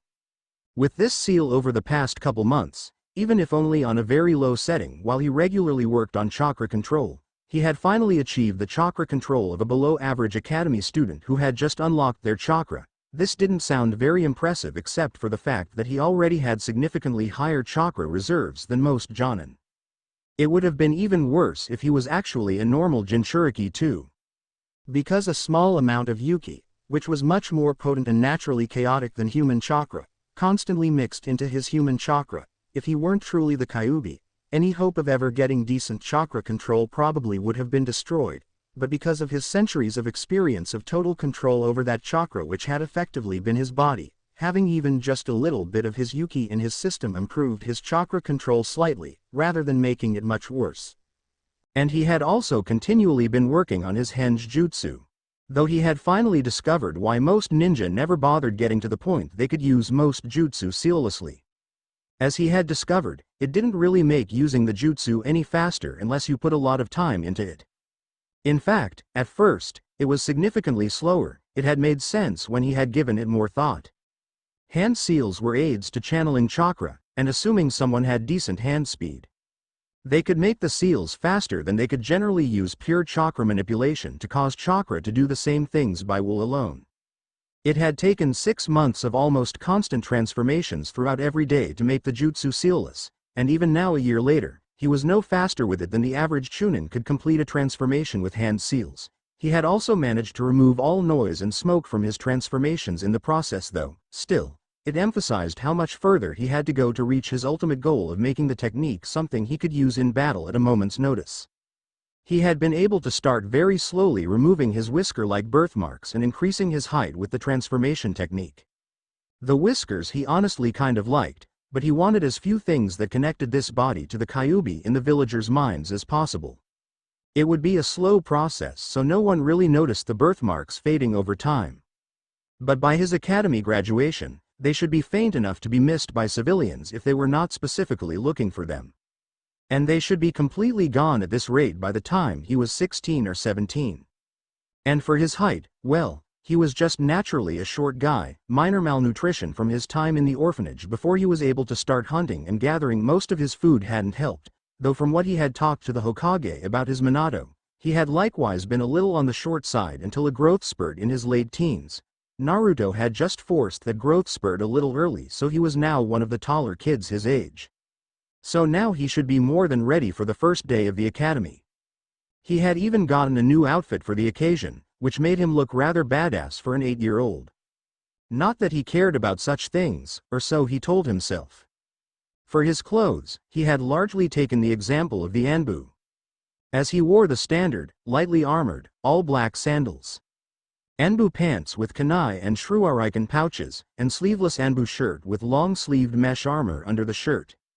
He had modified the sleeveless shirt to have a large Uzumaki clan symbol, the Uzumaki swirl in burnt orange on the back, and to finish out the outfit, he had his wakizashi sheathed over his right shoulder and a pair of very dark sunglasses over his eyes. He also had a pair of heavy metal bracers similar to what Anbu wore, but those seemed a little militant for the impression he was trying to give, so he kept them in a storage seal for now. Yes, he was definitely ready. Hopefully this time in the academy would go a little better than last time. Sakura Haruno had not had the good start to her first day at the Konoha Ninja Academy she hoped for. She had arrived early, determined to make a good impression as she began her first day of her career as a kunoichi. Instead of the fresh start she had wanted, she had found that, well, her mother had refused to explain what the word meant, but she was pretty sure based on tone when she had overheard her mother say it, that bitch covered it. Amy and her group of friends had been her tormentors in civilian school. She hadn't ever had many friends due to her general bookworm ways, odd pink hair, and oversized forehead. These together seemed to make her an easy target for the bullies of that school, led mostly by Amy. Amy was the most popular and cruelest child in their class for the past several years, who capitalized on her father being on the civilian council to create her own little power base with a group of bullies who pretty much ran her class when their sensei wasn't around. The whole thing didn't make much sense to Sakura. Her mother was also on the civilian council, and Amy's hair was purple. How was that any less strange than pink hair anyway? But she supposed that Amy was able to use her more outgoing personality to draw the other little bullies in the class to her, while Sakura's love of books and knowledge seemed to drive people away. Her mother said they were just intimidated by her being so much smarter than them, but that wasn't much comfort. But she had hoped that she could finally get some peace from the girl and her followers now that she was going to the Ninja Academy this year. But here she was, already with 4 of her followers from the civilian school. 2 girls, 2 boys. Apparently they couldn't even wait until classes officially started to start pushing her around and making fun of her hair and forehead. Sakura knew the best way to handle this from extensive experience though. Unfortunately, just keep your head down, don't respond. And try not to cry. After all, they wouldn't really hurt her. She might be their favorite target, but she was also the daughter of one of the civilian council members. Even Amy would get in trouble if they sent her to the hospital or something, and the others certainly would. Not that thinking about that was a whole lot of reassurance, since it appeared that the next 5 years of Ninja Academy might be far more like the last 3 of civilian school than she had hoped. But then her attempts to wipe away her tears before they were noticed were interrupted by someone yelling, "Hey stupid purple banshee," and even dumber, "I don't know, minions. Is that what you are? Whatever. Leave her alone or I will kick all your asses. I guess you are too cowardly to face someone one-on-one. Well, that's fine with me. All of you against me is still pretty unfair in my advantage." Sakura was shocked as she looked over and saw a blonde boy about the same age as them, clearly outfitted in shinobi gear. No one ever tried to interrupt Amy and her friends back in civilian school, other than sometimes the teachers. Maybe she could slip away while they beat up this other boy. No, that didn't seem right. Maybe if he used that sword over his shoulder he would scare them away. Surely he would get in trouble for something like that though. Even in the Ninja Academy, She really wasn't sure how to react to this though. And she wasn't the only one. Amy and her friends had stopped pushing Sakura and reusing the same old insults, and as one turned to look at the boy who dared interrupt them, though they still kept a tight circle around Sakura so she couldn't escape. Finally, after a few seconds just staring at the blonde boy, Amy recovered her normal attitude and responded, "Oh, it's you, Naru something. Whatever, it doesn't matter. You're just some loser orphan. My mom told me about you anyway." To Sakura's continued amazement, the blonde boy just seemed amused at this as he smiled back at them. "It's Naruto Uzumaki. Yes, and yes, I am an orphan. I am not sure why that is relevant to the fact that I am going to beat all of you up if you don't leave that girl alone. What did your mother tell you about me though?" Amy sneered in that way she had that clearly showed she thought she was so much better than everyone. "She said you were a bad person, that I should stay away from you." Naruto just kept smiling though as he said, "If I had to guess, I'd probably say that what she actually said was that I was dangerous." He allowed a short pause and looked directly at Amy through his dark sunglasses after he said this. From the widening of her eyes and slight paleness of her face, this was indeed one of the things her mother had told her. Finally he continued, "I suppose I could be, if you annoy me enough, so just leave the girl alone and walk away."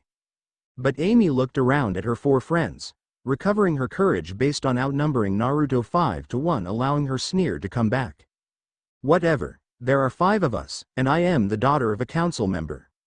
While you are just an orphan nobody." She looked at her 4 friends. "Go show him his place." The 2 boys eagerly rushed forward, but the 2 other girls looked very nervous and remained standing near Amy, much to her apparent displeasure. Sakura, however, took this opportunity that Amy being focused on Naruto to quickly slip away, though he stayed close enough to watch the rest of the fight, which was good, because it didn't last long. It should be noted that this was the first day of the academy. So neither of the bullies had any taijutsu training at all, nor even had their chakra unlocked at this point, and while Naruto was only marginally more skilled at hand-to-hand fighting, having focused almost entirely on kenjutsu so far, he had unlocked his chakra 2 years ago and had been putting himself through intense physical training for over a year. He might not be all that impressive next to even an average genin physically, but compared to 2 untalented, untrained 8-year-old civilians, he might as well have been a cage. When the leading one lunged at him, trying to grab hold of him, Naruto took a step to the left, grabbed his opponent's hand and twisted to put him into a wrist lock. As the kid cried out at the sudden pain, he stumbled a few steps to his left and dropped to his knees, trying to alleviate the pressure Naruto was putting on his wrist and shoulder. This, unfortunately, put him directly in the path of the other attacker, who stumbled and tripped over him, barely catching himself with his hands on the ground to prevent planting his face into the dirt. Naruto then released the first one and kicked him in the back, knocking him on his face as well. Naruto then casually replaced his hands in his pockets and started slowly walking towards the 3 girls with the same grin he had kept for most of the conversation, though it might possibly have gained a slight sinister edge. "Now get lost. Or do you want to be put into the dirt too?" Needless to say, they were quick to leave, though Amy sent a furious glare over her shoulder as she retreated and gathered her 2 male lackeys from the dirt. Sakura, like the few dozen other early arrivals who had gathered to watch the confrontation, watched in shock, then finally hurried up to Naruto with a hesitant smile and brief polite bow as she shyly stated, "Thanks. I am Sakura Haruno." Naruto's now happy grin grew wider, if that was physically possible. "No problem, Sakura-san. I ran into that Amy girl before. She was a jerk then too, so I am glad to help you out and dish out a little well-deserved humiliation while I am at it. Besides, she needs to learn that I am the daughter of a civilian council member and can do whatever I want fly here. Especially not with all the clan heirs in our class. I won't be the only one in our class who can kick the ass of her and all her little followers by themselves." "Oh, how did you do that though? I mean, if you were just an orphan," she trailed off and blushed brightly. "I mean, I didn't mean that in a bad way, that was just pretty awesome, and I was wondering where you learned to do that." She blushed even brighter at this point and looked down at the ground. "Yeah, it's okay. I have been training for the past couple years, wanting to make sure I am ready for the academy. I may be an orphan, but that doesn't mean that I can't be just as good as any of the clan kids in our class with some work." A little more hesitantly, and still not meeting Naruto's eyes, Sakura asked, "Do you think that I could learn to do stuff like that?" Naruto laughed in response, but not in the mocking way Sakura was more used to. "Sure, it might take some hard work, but you can do it if you want." You are certainly at the right place to learn to put some bullies in their place. And don't worry about what those idiots were talking about. I think your hair looks kind of cool, it's unique, which is a good thing, and anyone who says different is just jealous, or a sheep. Regardless, ignore them. And your forehead really isn't that large, you will grow into it anyway, and you definitely should feel ashamed of reading more and being smarter than them. They're just idiots and know it, so they feel threatened. Having only recently recovered from her previous blush, it returned with full force. Thanks. After a few moments' silence while Naruto continued smiling at her, she looked up and met his eyes for the first time in a while and slowly she asked, "Do you really think so?" "Sure. Besides, we're here to learn to be kick-ass ninja, not how to make ourselves look as pretty as possible, so just show them that you can be an awesome kunoichi. They can spend their time being stuck-up idiots and worrying about all that other stuff until they end up failing the academy, getting married to some fat old merchant, and wondering where their life went wrong. Who do you think will be laughing then?" Sakura did laugh at that point as she enjoyed that image, still grinning, though not quite as widely as Naruto. She said, "Thanks Naruto-san." Nodding in response, Naruto replied, "Sure Sakura-san, we should probably get to our classroom though, it's still a little early, but better early than late, right?" Sakura nodded emphatically, still smiling, and headed towards the classroom building. "Yeah, come on." Naruto was very pleased with how his morning had gone. It had been an almost perfect initial introduction to the academy this year. He had been able to show himself as a powerful and talented student, make friends with the daughter of one of the civilian council members, and humiliate an annoyance all before classes even began. Not that most of his classmates had witnessed the confrontation, but if he knew anything about humans, he was sure that the story would be heard by all by the end of the day at the latest, probably with some major embellishments. He had run into Amy several times before, once as Naruto in one of the few times he had traveled through one of the public parks under his own face in the past year and a half. And twice more under different faces. The time with his face had been the worst. Her mother had been there and had been quick to talk badly about him to her daughter, as well as encourage her already extensive bullying habits towards him. The other two meetings hadn't been as annoying, but nor had they been pleasant as she tried to establish her dominance over the new kid in the park when he just wanted a chance to relax and take a break from training.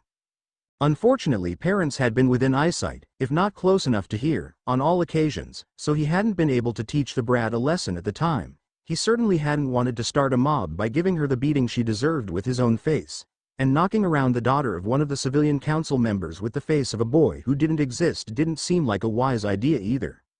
So he had been quite pleased to be able to seize this opportunity, though she was the daughter of one of the members of the civilian council, so ideally he would have been her friend as well. It was never going to happen with someone with a personality like that though, so best to just show her what her place really was from the beginning and avoid as many problems as possible.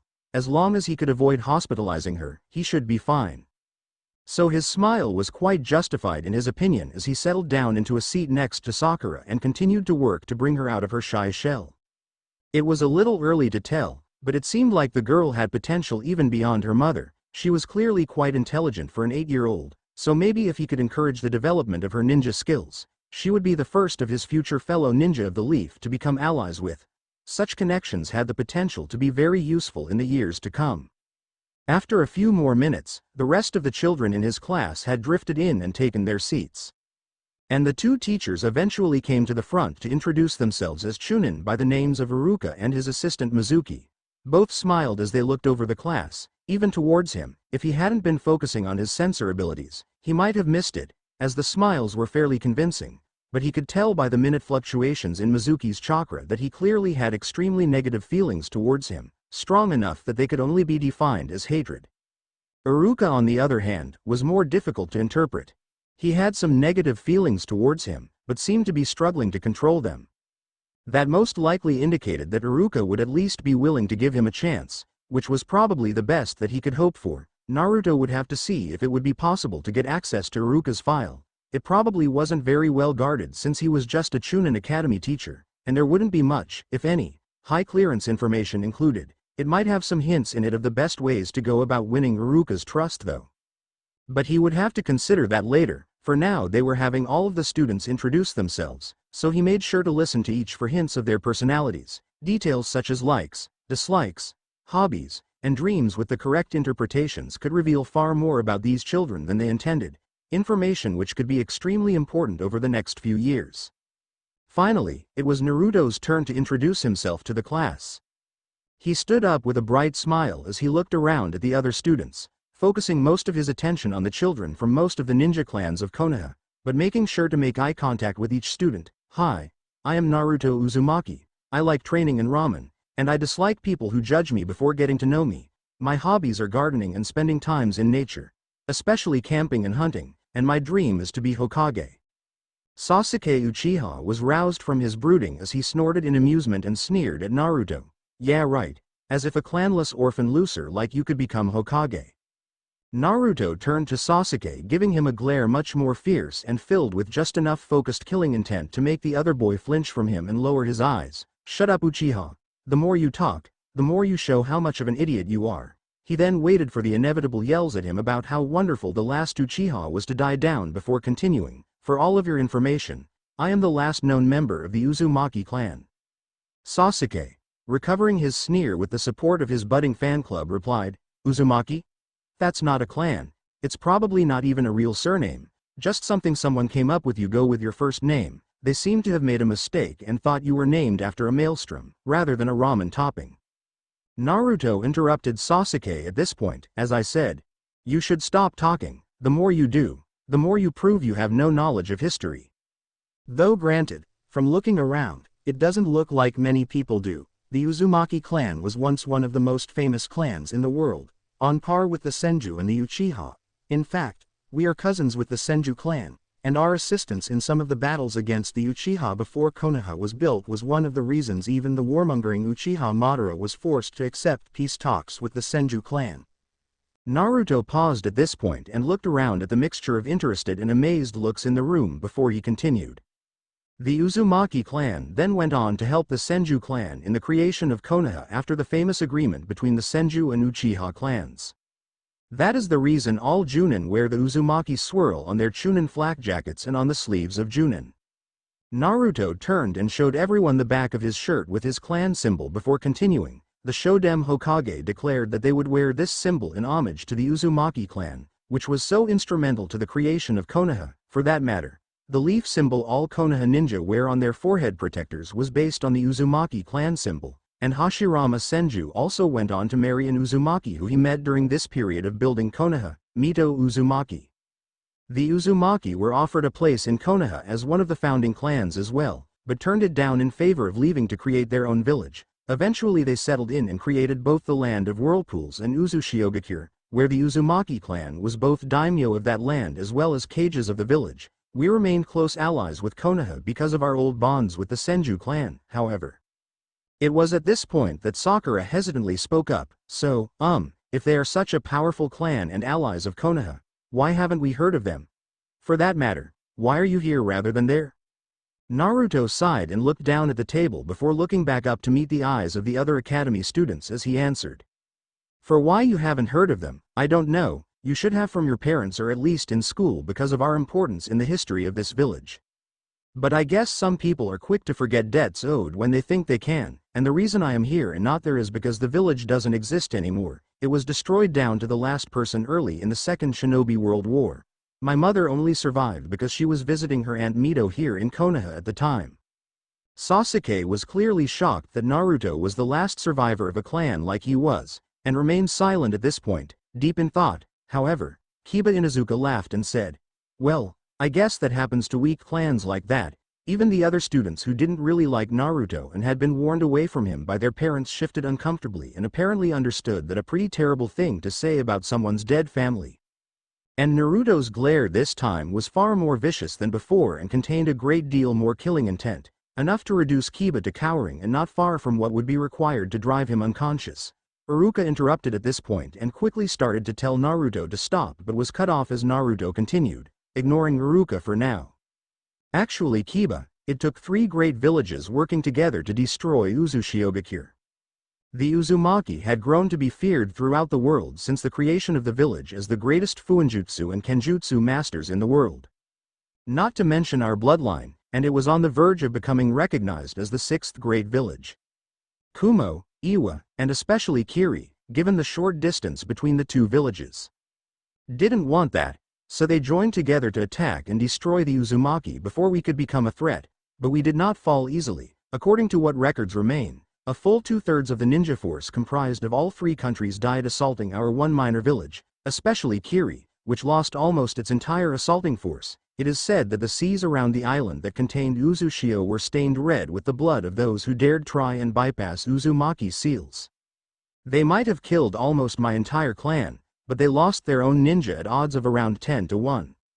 According to records written by Hokage-sama himself, it was directly because of these losses that both Kumo and Kiri withdrew from the Second Shinobi World War. It has even been speculated that the reason Kiri didn't participate in the Third Shinobi World War was because they were still recovering from the losses taken against Uzushiogakure, since they tried to lead the charge against the Uzumaki. He paused to glare around the classroom. So you should be a little grateful, because without the Uzumaki inflicting those losses at the cost of their own village, Konoha would have had all four other great villages coming against it instead of just Suna, Aim, and a weakened Iwa. And Konoha would have been destroyed to the last man just as Uzushio was. Your grandparents lived because of the sacrifice of mine. Kiba spoke up again at this point, though he was clearly much more subdued than he had been. Is all that true, Iruka-sensei? Iruka nodded slowly, looking over at Naruto, then sweeping his eyes over the rest of the classroom. Well, I don't know some of the details Naruto talked about. But in general at least, yes, the Uzumaki clan did help build Konoha. And they are where the symbol on the Chunin flak jackets and Junin sleeves came from. And I have read about their almost miraculous defense of their village. Defeated only by massively overwhelming numbers, he frowned at this point in deep thought before continuing. Honestly, this information really should be included in the academy curriculum. It was when I came through, but seems to have been removed at some point. He gave an uncomfortable look over at Naruto, who shrugged in response. I'll bring it up with Hokage-sama and make sure that this important historical information is included in future lessons. After a short silence in which everyone took this new information in and looked on Naruto with new eyes, Iruka started in on the introductory lessons. Naruto, having heard it before the previous time he started at the academy, paid very little attention as he leaned back in his chair with a small satisfied smile playing across his lips. Not that he cared about the honor of the Uzumaki clan, or any nonsense like that. He did have some respect for power of the clan, but it was fairly difficult to truly wish to honor a clan that one of the primary goals in his current existence was to see the end of. After all, it was only upon the completely end of all of the descendants of the Sage of the Six Paths that it would be truly safe to discard this body, even if he found a method of doing so. But for now, revealing his status as heir to a famous clan, descendant of Kages and daimyos, it would be one of the first major steps to rehabilitating his image in Konoha. Eventually he needed to convince the population of the lie the Hokage had long bought into. Regardless of what his ultimate goals were, he would need the village's support. It would not be an easy road, but Kitsune were not renowned tricksters and manipulators for nothing. The period between everyone's introduction to the class and lunch was incredibly boring in Naruto's opinion. He was pretty sure it wasn't even because he had been through it all before during his first time in the academy 2 years before either. There just wasn't anything interesting discussed. They went over what they would be learning this term as well as touching on some of what they would be learning in future terms. But Iruka seemed determined to make it sound as boring as possible. They were learning to be ninja for Kami's sake, not bankers. Surely an introduction to that could be made interesting? Perhaps include some stories of famous battles or emphasize some of the cool things they would eventually be able to do? Iruka seemed determined to just list off what time periods in history they would be studying, talk about math, and describe their training schedule. The man seemed like a very nice person who really cared about his students, and Naruto had high hopes that even he would be included in that eventually, but an interesting and engaging teacher, he was not. Naruto had spent entire decades staring at cave walls and been content. If he was having difficulty not falling asleep already, he cringed at what the actual 8-year-olds were going through. One of them, the Nara heir, had fallen asleep almost immediately, though given what he knew about the Nara clan, that wasn't unusual. But finally the torture ended and it was lunchtime, so he waited for Sakura to grab a bento from her bag and wasted no time in pulling her out to the yard in front of the academy. Yanking her arm free with a look of slight annoyance, though she did continue to follow him, she asked, "Why are we in such a hurry, exactly?" Naruto grinned back over his shoulder as he responded, "I want to go meet with Hinata-san for lunch." Naruto had noticed her during the introductions, and given their previous interaction, the Hyuga clan heir seemed a likely possible ally to make. Hinata Hyuga. Do you know her already? Naruto just pointed over at Hinata sitting alone under a tree as she started to unpack her lunch. Oh, not really, I met her once, she seemed nice, and you two have some things in common. Besides, one of the reasons we are here is to make friends, right? Sakura shook her head ruefully at the overly energetic blonde as she said, well, that and learn to be ninja, I guess, but sure, what do we have in common though? You'll see, come on. He once again tugged on her sleeve towards Hinata until they were standing over her, at which point he brightly said to Hinata, good afternoon Hinata-san. How are you doing today? Do you mind if we join you for lunch? At his voice, Hinata started so violently that she dropped her lunch. Though fortunately it wasn't open yet, as she looked up and saw Naruto's grinning face. She gasped and seemed to forget about her bento sitting on the ground as she blushed bright enough to almost make it look like her face was on fire. Oh, Naruto-kun. I didn't see you there. She pressed her forefingers together hard enough to force the blood out of her fingertips before making herself to look back up with obvious difficulty, though her eyes immediately flickered back down after looking at his face momentarily. YUCC can join me if you want. Sakura just blinked and stared in surprise at the girl whose shyness obviously surpassed hers by a very large margin. Naruto, on the other hand, smiled and nodded happily as he took his seat next to her before looking up at Sakura and patting a place across from him for her to sit. Thanks Hinata-san. It's good to see you again though. I looked around that park for you a couple times after we first met, but never saw you. Hinata looked over at him with widening eyes, clearly shocked before once again dropping her eyes to the ground, finally noticing her lunchbox, which she quickly gathered back into her lap. Really? YUL looked for Emmy? Sure. We didn't really get much chance to talk the first time. Oh, and this is Sakura-san, she's pretty nice too. Sakura nodded in greeting as she said, hello Hinata-san, it's good to meet you. How exactly do you know Naruto-san though? Hinata blushed even brighter than before as her gaze flickered over to Naruto briefly, which was pretty impressive since her earlier blush never really faded. Naruto-kun saved me. Naruto immediately waved that away as he pulled out a small scroll and unsealed his own lunch to the surprise of the others. Hinata at least had probably seen sealing scrolls before, having grown up in a ninja clan, but Sakura was obviously quite shocked. I didn't really save her, there were some bullies giving her a hard time about 6 months ago. Apparently a cousin of hers in their class is kind of a jerk, so they were saying that Hinata-san was arrogant like some of the other Hyuga, which was stupid, because you could tell immediately that Hinata was really nice. They might have had a point about some of her family, but you can't judge someone just because of what some family members are like, so I went over and beat them up a little, and told them that they were the arrogant jerks, not her. Hinata nodded and glanced at both of them before refocusing her attention on her lunch. Naruto-kun was amazing. There were F4 of them a year older than us. B but he SS saved me. Neji Nisan I isn't that B bad though. See? Naruto responded energetically, she's nice to everyone, even jerks, those guys were just stupid. Hinata flushed brightly and looked down, pressing her fingers together once again, though the dark-haired girl had a hint of a smile now. Sakura was also smiling as she settled down and opened her own lunch. Yeah. Naruto-san protected me from some bullies this morning too. I guess you do that a lot? Naruto shrugged and popped a piece of chicken into his mouth before responding. Not really, bullies are annoying though. If someone wants to fight someone one-on-one, fine, I guess. Especially if they have a decent reason for it, but people who need to get into groups to push around a single person younger or smaller than they are just to make themselves feel better about their own failures are just pathetic cowards. They pick such stupid stuff to make fun of people for too. He looked over at Sakura and continued, the color of their hair, or that they're smart. He then looked over at Hinata, or who their cousin is. It's pretty dumb, and if I can show them how pathetic they are, I am happy to. He then looked up and around the yard, spotting 3 new arrivals from their classroom. In the lead was Ino Yamanaka, who was literally dragging Shikamaru Nara while chattering non-stop. Naruto had just pulled on Sakura's sleeve a little to urge her on, but Ino had Shikamaru's arm in a tight grasp and was leaning forward to pull him along with what looked like a significant portion of her strength, if Shikamaru's stumbling steps were any indication, and behind him was Choji Akamichi, who placidly followed, munching on a bag of chips as he walked. Glancing over at the others, Naruto asked, You mind if we invite them over? It's a good chance to get to know some new people. Hinata looked very hesitant at this idea, clearly still nervous about just two people eating lunch with her. Sakura didn't look entirely certain herself, but eventually both nodded. So Naruto called out to the three clan heirs who were passing nearby. Hey guys. If you want, you can join us, plenty of room here, and some nice shade. Ino didn't even pretend that it was a group decision.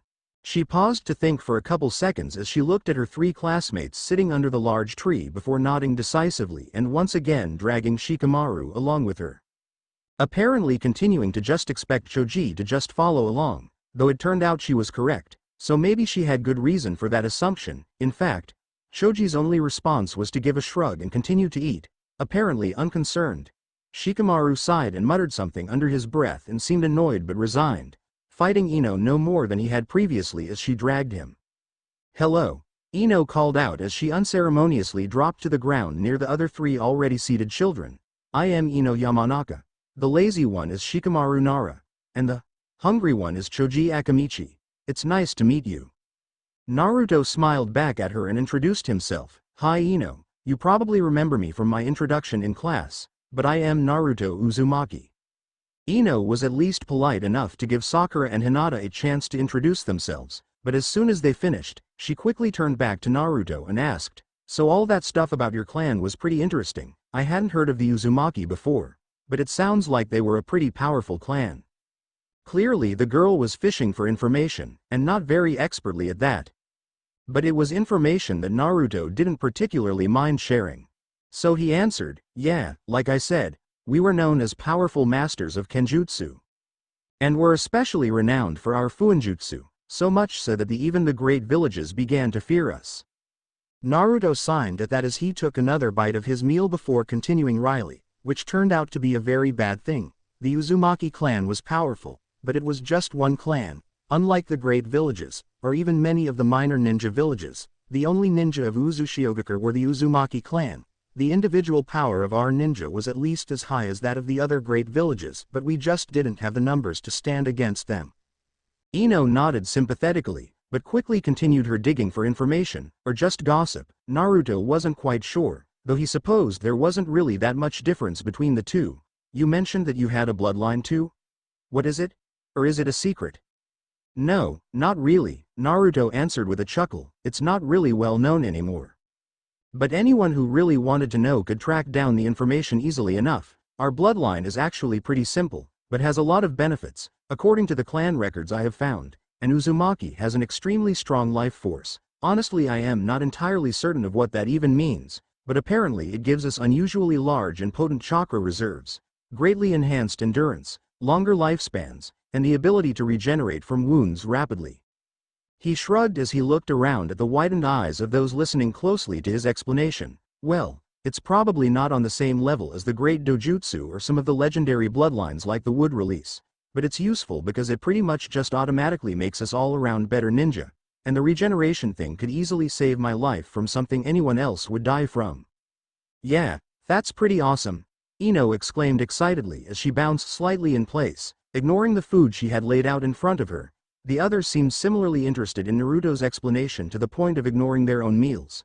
Well, except for Choji, who was methodically working his way through a meal as large as any three of the other children's combined. But even he was listening closely rather than giving his full focus to his food as most Akamichi would. But in spite of their interest, apparently Ino was the only one outgoing enough to be comfortable asking such personal questions, so Naruto wasn't surprised when she asked, "Can you show us?" Naruto quirked an eyebrow at that and responded, "What, you want me to stab myself or something so you can watch it heal?" At this she flushed guiltily and looked away towards the other children, but Naruto burst out laughing, quickly reining in his laughter at her startled expression. He said, "I am just kidding. I know you didn't mean it like that, but sure, I can show you." Without any further explanation, he quickly pulled out one of his kunai and just barely slashed his other palm. The cut was just deep enough to allow a few beads of blood to gather at the wound before he could feel his flesh seal shut once more. After wiping his palm off on his pants, he wordlessly extended his undamaged hand for the others to examine. This time all five of them made impressed comments about his bloodline and how useful that would be. Well, except for the Nara, who just gave a grunt which could have meant anything from "leave me alone." I am sleepy. I wish I had a bloodline I didn't have to actually train with. Taking this as a cue for a change in subject, Naruto waited until everyone's exclamations of amazement died down and asked, "So how do you three know each other? You three seemed pretty familiar with each other when you came over."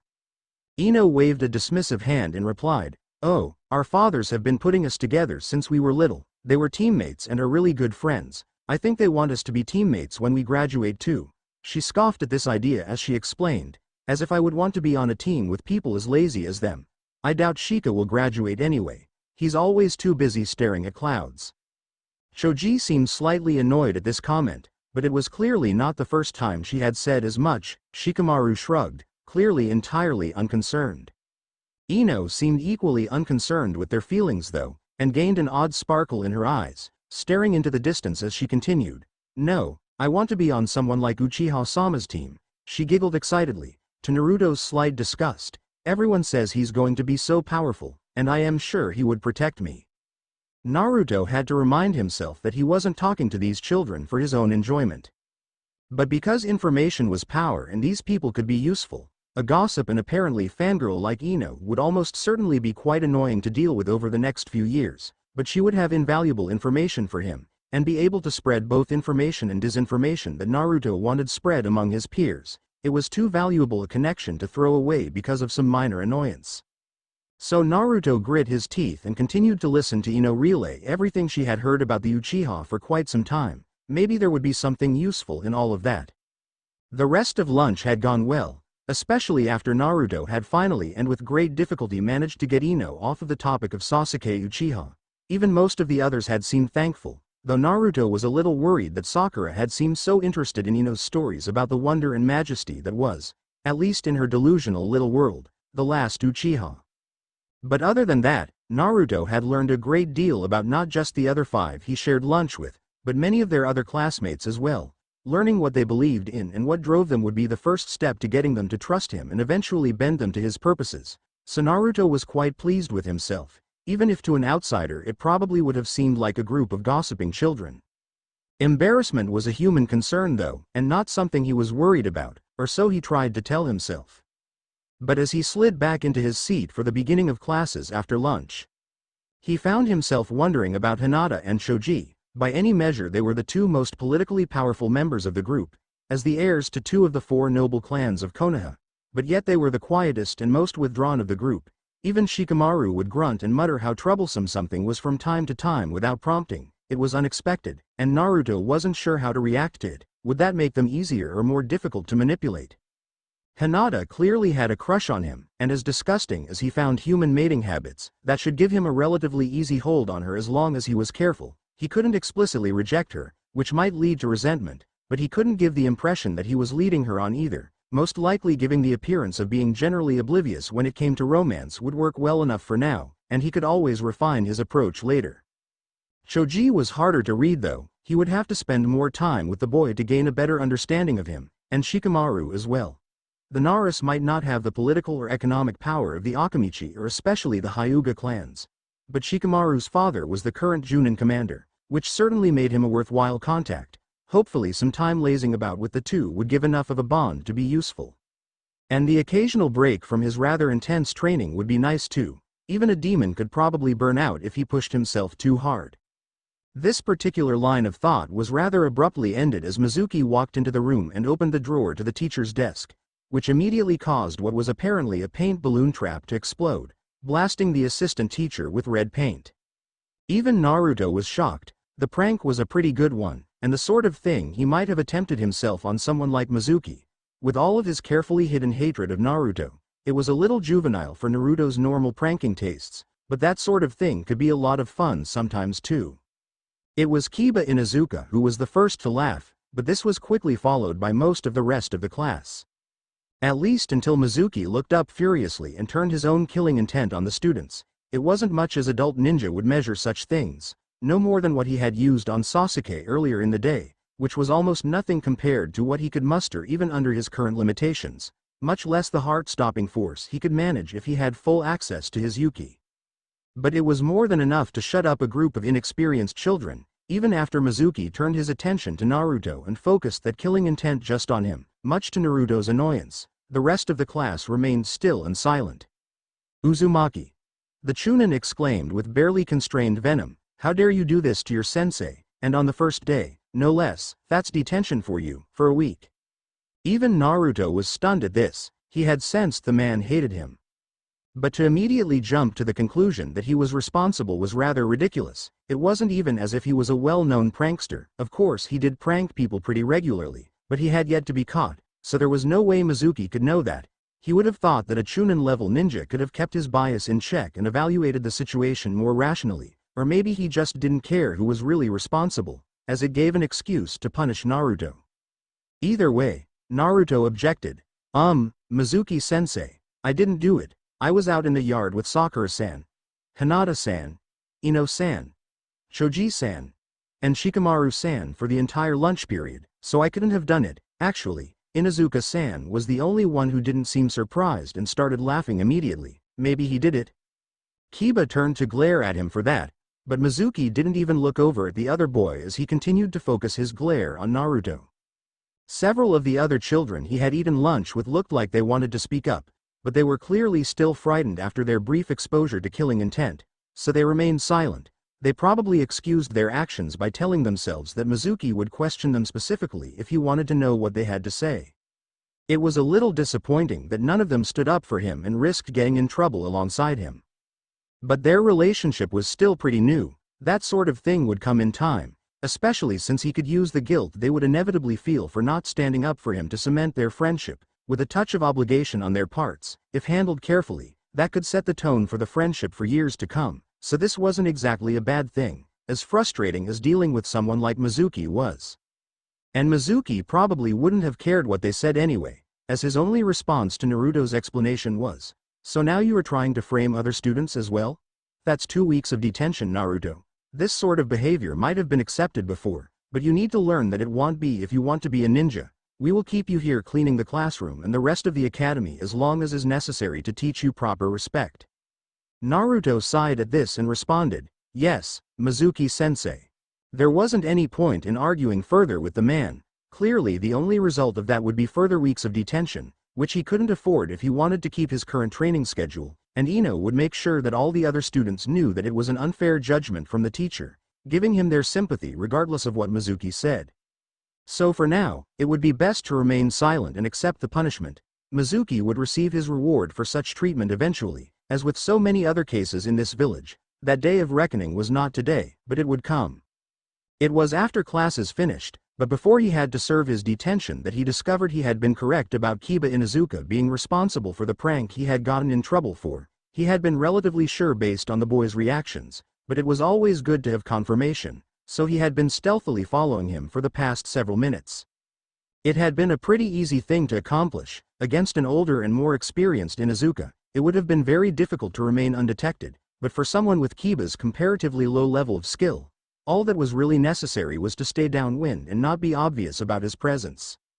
This paid off even more quickly than he had anticipated, as the child, like most humans who tried the art of pranks, quickly began bragging about his success.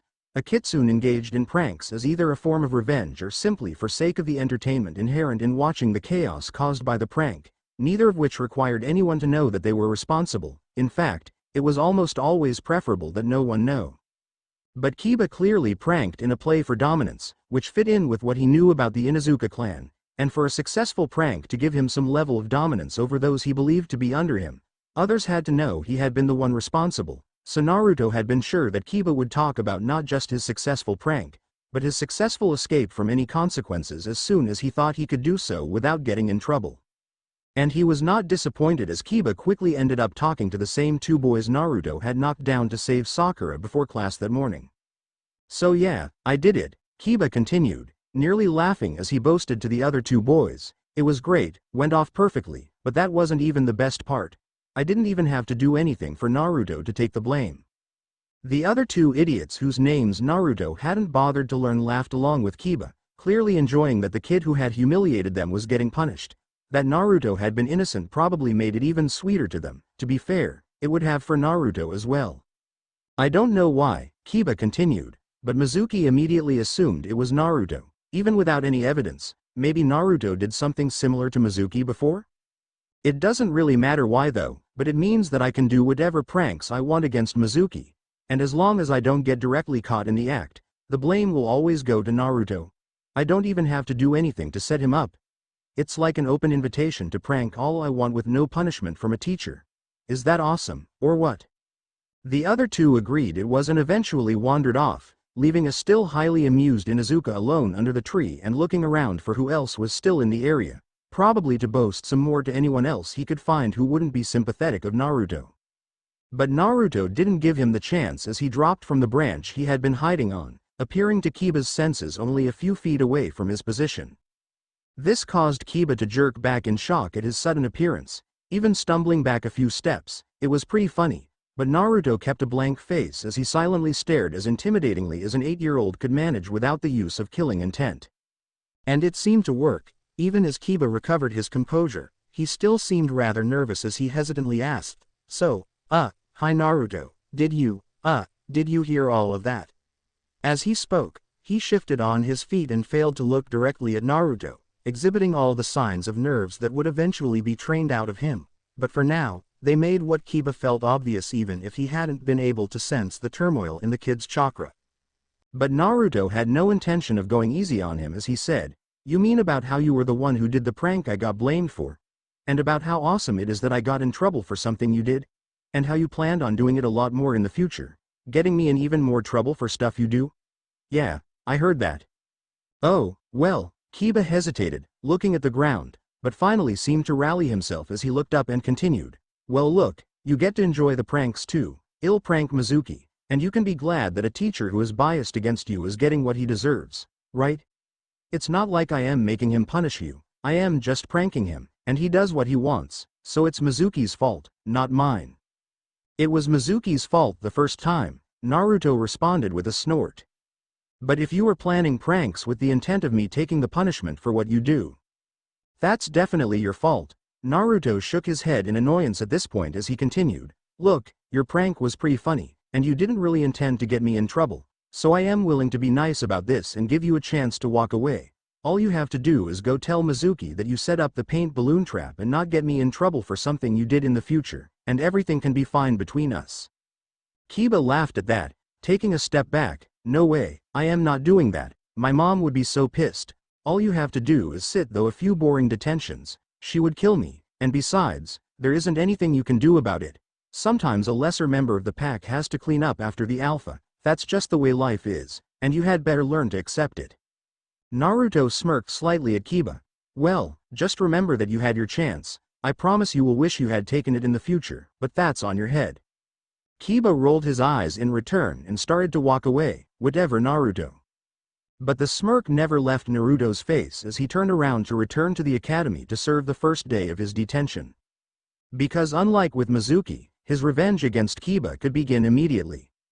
It was Ino who had given him the idea, as the subject of Kiba's older sister Hana came up during their information trading at lunch. Okay, their gossip at lunch, but Ino had known a fair bit about Hana and her relationship with Kiba. He had to read between the lines a bit, but it was clear that as much as she cared for Kiba, like many Inuzuka, Hana could be quite savage in defending her position in the pack over her little brother.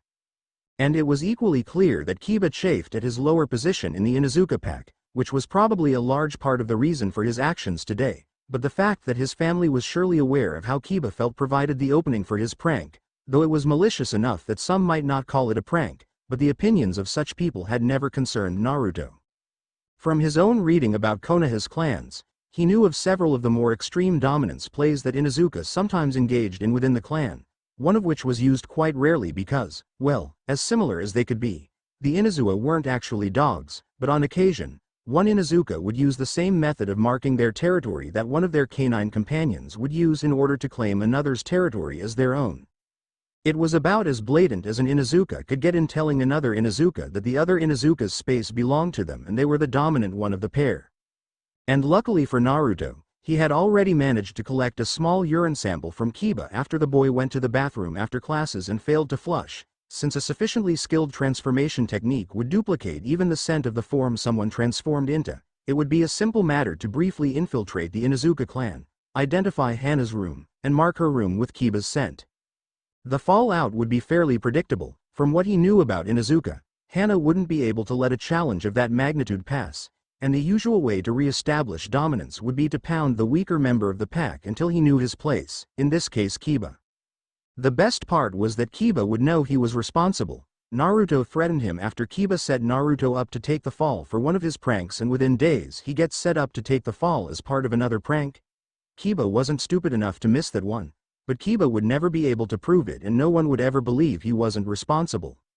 The only real question was what Kiba would do after he finished healing up from the undoubtedly savage beating his sister would give him. Would he recognize the inevitable and submit to Naruto, or would he try and escalate things further to get back at him? Either way, it should be interesting, because Naruto didn't believe in that eye for an eye crap. No, when someone wronged him, the response might sometimes be long in coming, but it would be wholly disproportionate to what was done to him, and Naruto was perfectly fine with that. Fortunately, there was no one around to hear Naruto's laughter, so friends, I stop here. Thanks for watching.